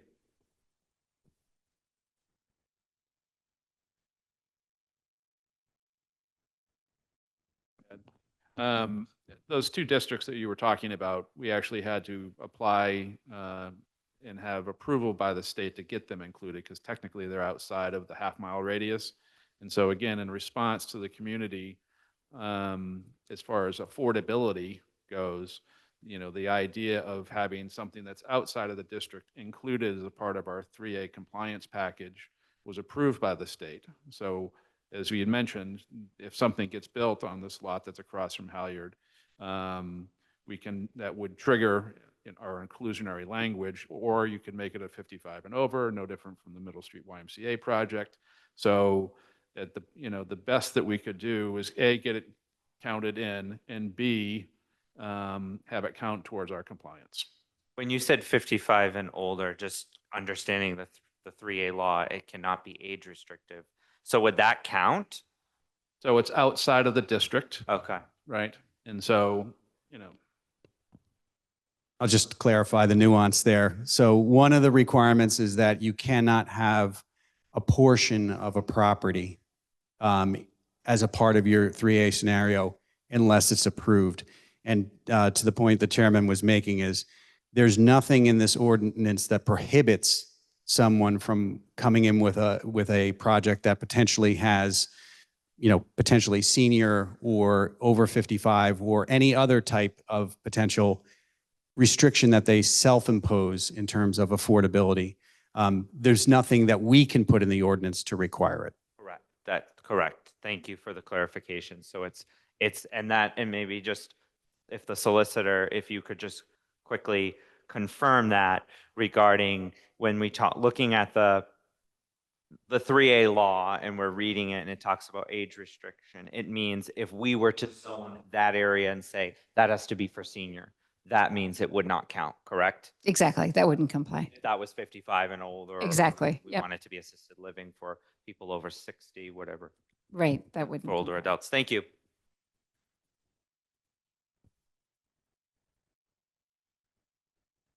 Councilor Majota. This is, Trey, you were sort of nodding and you were, You have a question it's questions time. I guess my question is, what was your thought just on that? I think Dylan wrapped it up when he said, if you build something that has age restrictions, it does not count to 3A. That's what I was, right. And I'm sorry? It's not correct. Well, let's, So if you restrict the, Only states that we can't write an ordinance that restricts at 55. It doesn't restrict the property owner from building something that is 55 and over. right, but it won't count towards 3A. It does count towards 3A. That's not what I read in the law. Well, why don't you ask the city solicitor or the planning director or out? Well, the law says no, They're right here. I know, but the law says no age restrictions. We cannot impose the age restrictions. The zoning restriction, the zoning amendment cannot restrict the ages of what is built there. We cannot say this can only be 55 or older. The person who owns the property can do whatever the hell they want with it, as long as it's in compliance with the law. But there's no age restriction language in the zoning ordinance. That's not what we're allowed to do. We cannot restrict the age. We cannot put an age restriction. We cannot say this property can only be used for senior housing or under 12-year-olds or whatever. Right. Right, that's what we've done. There's nothing in our language that dictates that there be an age restriction on any property. The state is saying you cannot do that. Right, so I don't understand. But it still counts for 3. He asked the question when I had already, when you had already answered it. If there is an age restriction multifamily unit complex built, it will not go towards 3A. What you're still wrong. Excuse me, but Is that right? I think we need to have the city solicitor answer this because I think that there is, it's about people's private property owners' rights. And because we can't put it in our legislation. We cannot put it in our zoning that there's an age restriction. But anybody can come in and, ask for relief to get that done. But it still counts. It still counts. No, it does. Could I have Suzanne, please?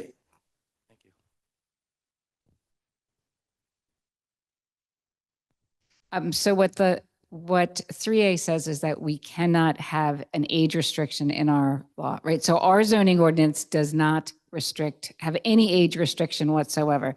I think the point that's being made is we adopt our zoning ordinance. If a proponent complies with the requirements of the zoning ordinance, the dimensional and all the rest of the requirements, they can get a permit as of right to build. Now, if this is a person who wants to build a development and within the context of their own development as a private contractual relationship, they say, this is going to be senior housing. This is what I'm marketing this as, and who can live in my housing. That's a private determination, right? That's a private development, and that's how they market it. That has essentially, the city doesn't have anything to do with that, because we have zoning that says, as of right, no age restrictions, you comply. Then we've complied with 3A. That's our zoning ordinance. I have a question. Thank you. Other communities, this may be for Eric or Greg, but you may be able to answer it. Other communities have put in things like supermarkets and things like that for their area because there is the potential that someday those could become apartment buildings. Is that true? Yeah. Yes. So you're saying that there's an overlay on a commercial area. Yeah, an overlay on, Yep, different communities have done that. Just so they're not doing the mandated mixed use, but they are getting that accepted because there's a possibility if that, a grocery store goes out of business, that a developer could come in and put in 15 units per acre. Exactly. Yep. Thank you. No, we did not do that. And I'm just using that as an example of how the zoning says you just can't put it in your zoning. What a private property owner does on his own is another thing. And also they're saying, well, okay, for future development, we will accept that. Okay. Thank you. There's another item here that I think is misunderstood.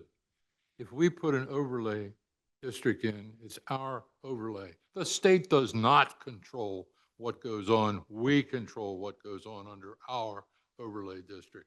And this is an error that's being put forth. The state does not control what goes on in the underlay that we put in. If we approve an underlay, it's our underlay, we approve what goes in on. Right. Thank you. Councilor Benson. Yeah, thank you. And this will, just so I'm going to ask again, just so we have clarity and for folks to understand, is that under the 3A, it talks about age restriction. That is for municipalities. We cannot, like say, for example, the Schoolhouse Road, we cannot zone that for 55 and older. That's the correction. But that doesn't mean a private builder could come in and say, I'm going to build on this and make this 55 and older, or assisted living or something like that. Exactly. So our zoning can't have that restriction in it. But it doesn't mean that a builder cannot have have age restriction for that Right. lot. Exactly. And that would mean that it would count, correct? So when you say count, so what we're doing is we're adopting a zoning ordinance. That's a Over- permanent, an overlay Over district. blank, over empty lots. Right. And so that's just setting up the permitting process. Here are your dimensional requirements. Here's your allowed use. If the property owner complies with that, the way that they can permit their development is through a building permit. That's what we're setting up. And we're not putting any restrictions on the use other than it's multifamily and it's the number of uses. We're not saying it has to be age restricted. It has to be available for families and there can be no age restrictions. So it's not counting, right? So the development wouldn't be counting towards anything because that's not what the development does. In other words, only the capacity counts, Yep. not what's on the ground. Yep. And we're zoning for capacity. Thank you. On the other end of the Councilor scale, Grow. we also cannot put regulations in zoning that require the creation only of studio apartments or one-bedroom apartments. That can't be written into the law, but it doesn't prevent someone from building a single-family house or a studio building. I mean, the only restrictions of 3A are telling us that we cannot put restrictions in there that essentially prohibit family use, and that's pretty much it. Right. Yeah.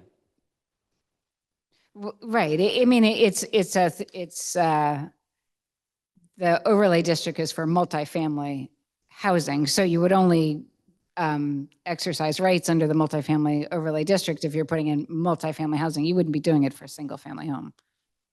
Right, but my point is if you could put a 3-unit studio building with individual. Right. There's no dimensional requirements with regard to each of the units. The units can be. The language of our ordinance can't dictate that that's what you do. Exactly. That's the point. Okay, I just want to remind the counselors that when we do close this public hearing, that there will be no more questions. There won't be planning board here or the city staff when we vote on it next Tuesday. We're having a special meeting for it next Tuesday. Next Tuesday is October 1st. Well, the public hearing is going to close today. Not close. The comment period is going to close.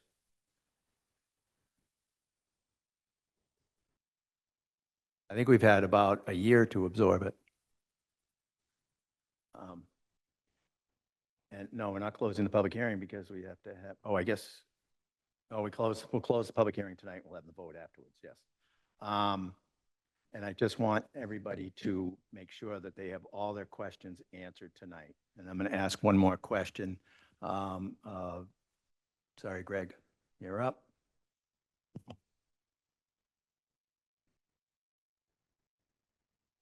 In the West Gloucester zoning district, and the planning board's done a really good job of keeping the underlying requirements within this overlay.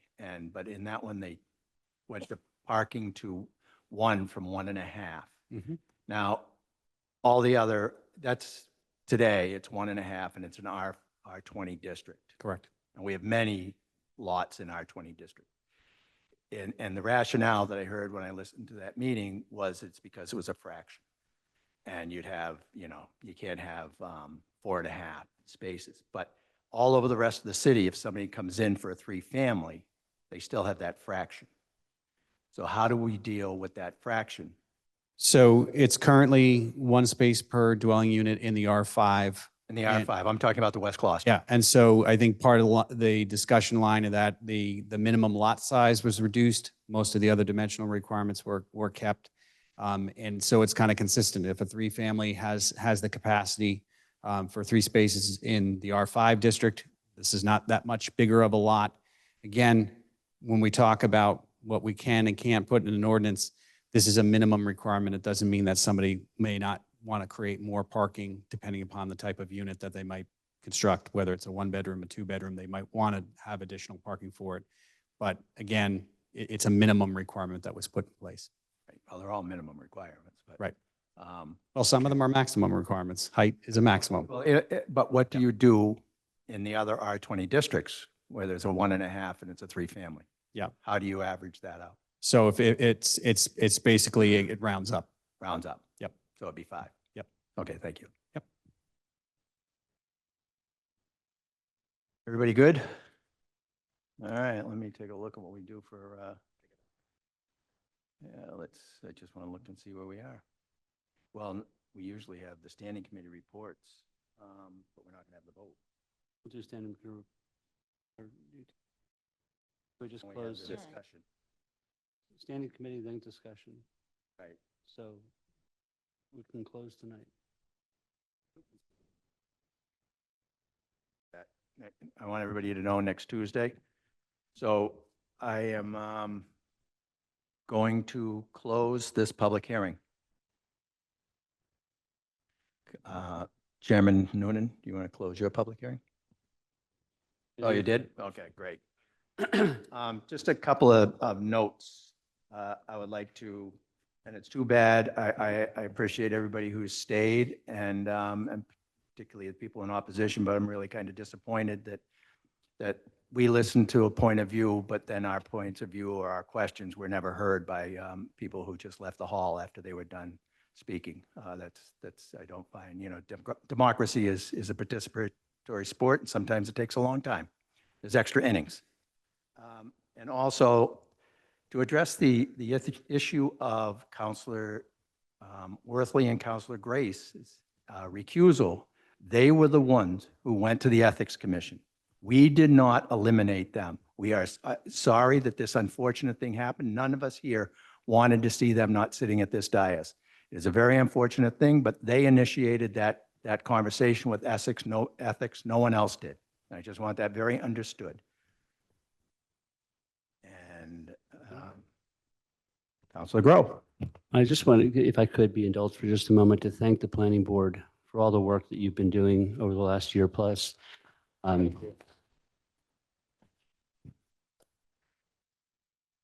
It hasn't always been white gloves and tea cakes for sure. And I just want people to know that you all worked really, really hard. And then I want to extend that same thanks to city staff, Greg Canamatore, Alex Kupelman, Eric Halverson, Suzanne, Jill.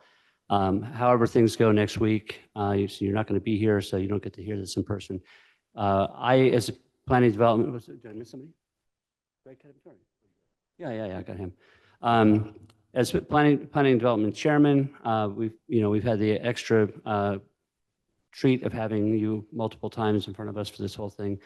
You've been patient, you've been thorough, you've dealt with a lot of angst and hostility and uncertainty, and you all did it with grace and professionalism, and I really appreciate it. So on behalf of the council, if I can, thank you for your work on this. Thank you for the planning board for doing your work so diligently and faithfully to the needs of the community. So thank you. If we can go off script a little bit, I would like to give time for every counselor to make a comment to that effect if they would like. Councilor Nolan. I didn't ask many questions or any questions tonight.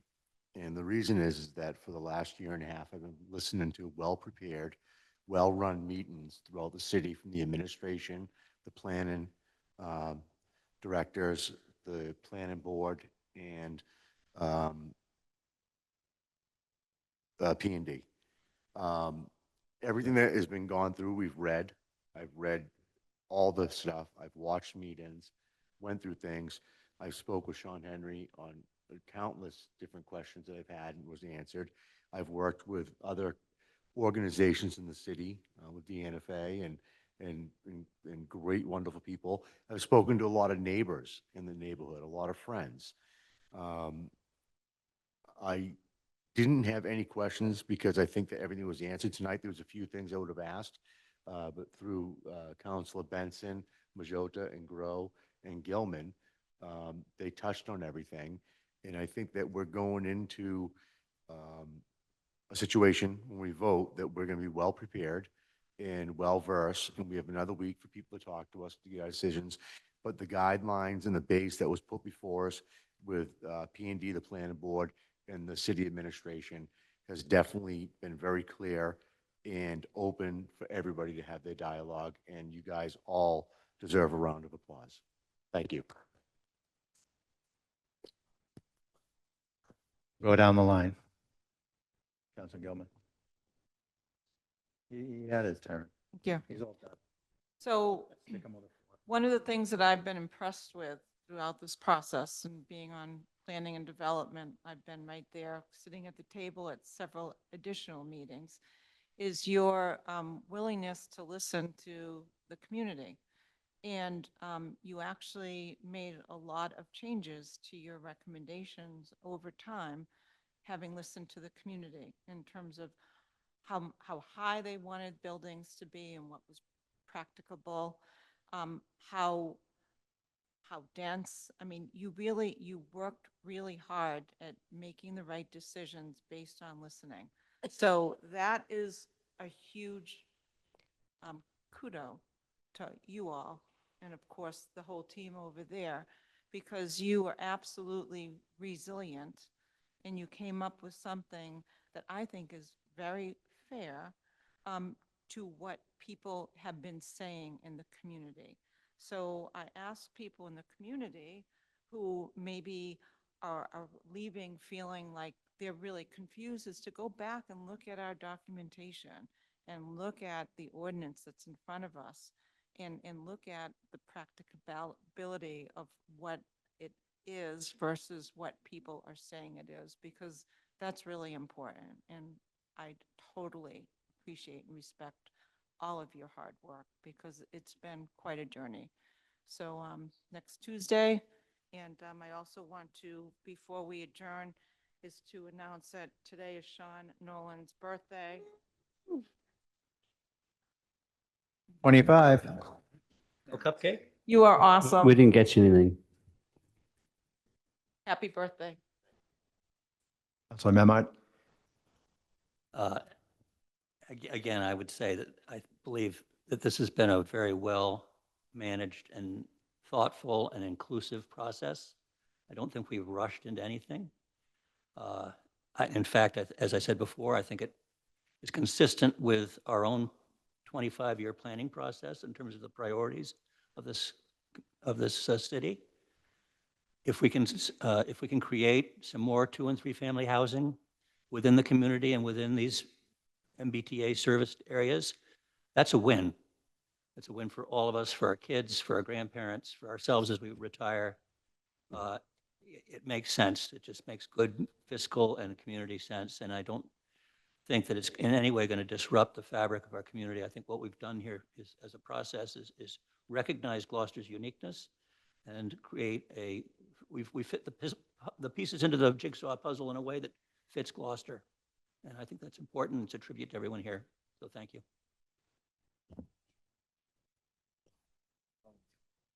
I'll keep this short, as I think I asked a lot of questions, spoke a lot. Yes. Okay. I just want to thank everyone, whether, everyone over there. Good job, by the people way. Behind the scenes, planning board and then everyone here, whether you're opposition or for it, it's 10 p.m. and you guys are still here. And that is what Gloucester is about. I've heard people talk about, what makes Gloucester special. And, I love Gloucester. I went over the bridge. I flew across the country. I lived in multiple states, cities, and this is where I decided to raise my family. And this is why I ran for city council. Microphone. And this is why I ran for city council. And there was one comment that was made earlier today about, looking for today, not for tomorrow, but that's not what's on that wall right there. It says, build not for today alone, but for tomorrow as well. I think that is what's important. Every decision that we make as a city council, I look at, for the future for not just myself, but for my children, my parents, and that is, all the hard work and what's going on with the 3A. I just commend everyone, and thank you. Thank you. Councilor Benson. I guess I'll go over here. First off, I want to thank our planning department, also the planning board who put in so much effort into this, and also to provide answers to our questions as this process moved along. And I think we had tremendous amount of public input. And you look across area communities, we've had far more public input. And I appreciate everyone that has come forward and spoken, whether you're for this or against this, your passion is real and your love for this city is real. And I also will note that there was a comment about not being from Ward 2, people up here and people from downtown. I live in Ward 2. I'm the Ward 2 city councilor. I don't own property, so that is not an issue. My family doesn't own property. I'm not part of generational wealth in this community. I'm part of the working class part of Ward 2, the people of Ward 2 that are not able to attend these meetings because a lot of them work a second job, like my father, working a second job just to make ends meet. And this, we will have a further discussion on Tuesday evening. But again, I just want to say, I appreciate everyone's passion, and it shows that democracy works when people come forward and speak, whether for or against. And some of the comments, I didn't share that sentiment, and some of the sentiments around immigrants. This country is, and this city, we are a city of immigrants. The only people that are not immigrants are the indigenous people. So I just wanted to make that clear as well. Thank you. Thank you. Yes, please. So just on behalf of the planning board, I'd like to just speak for our members and the responsiveness and the demands that we put on the planning director, Kadamatori, and certainly the administration with our subcommittee work and, the outside consultant work and extra meetings and joint meetings. I think it would have not all come together as well as it did without his leadership. So I just want to thank you. Right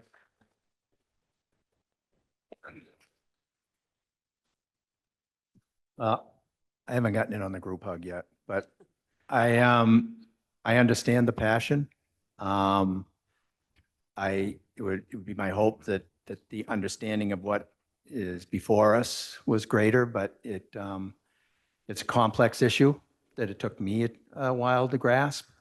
The planning board wrestled with it, became more familiar with it. I would like to also extend a thanks to RKG. I think without them, we would have really been the old, without the paddle. So the city staff, I'm not going to single all of you out, but great work. Thank you.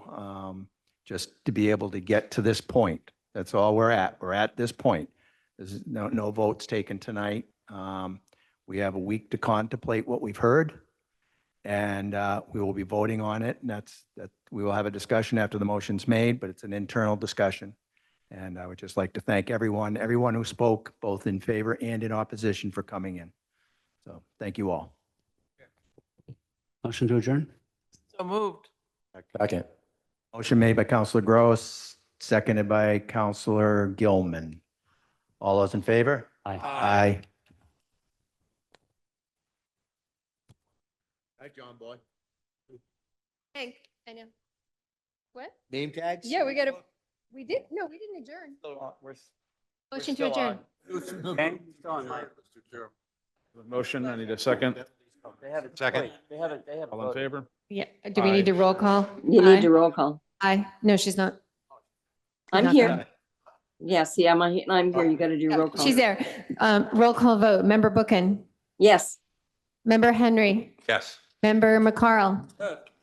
Member Noonan. Yes. Member Remsen, yes. Thank you and sorry.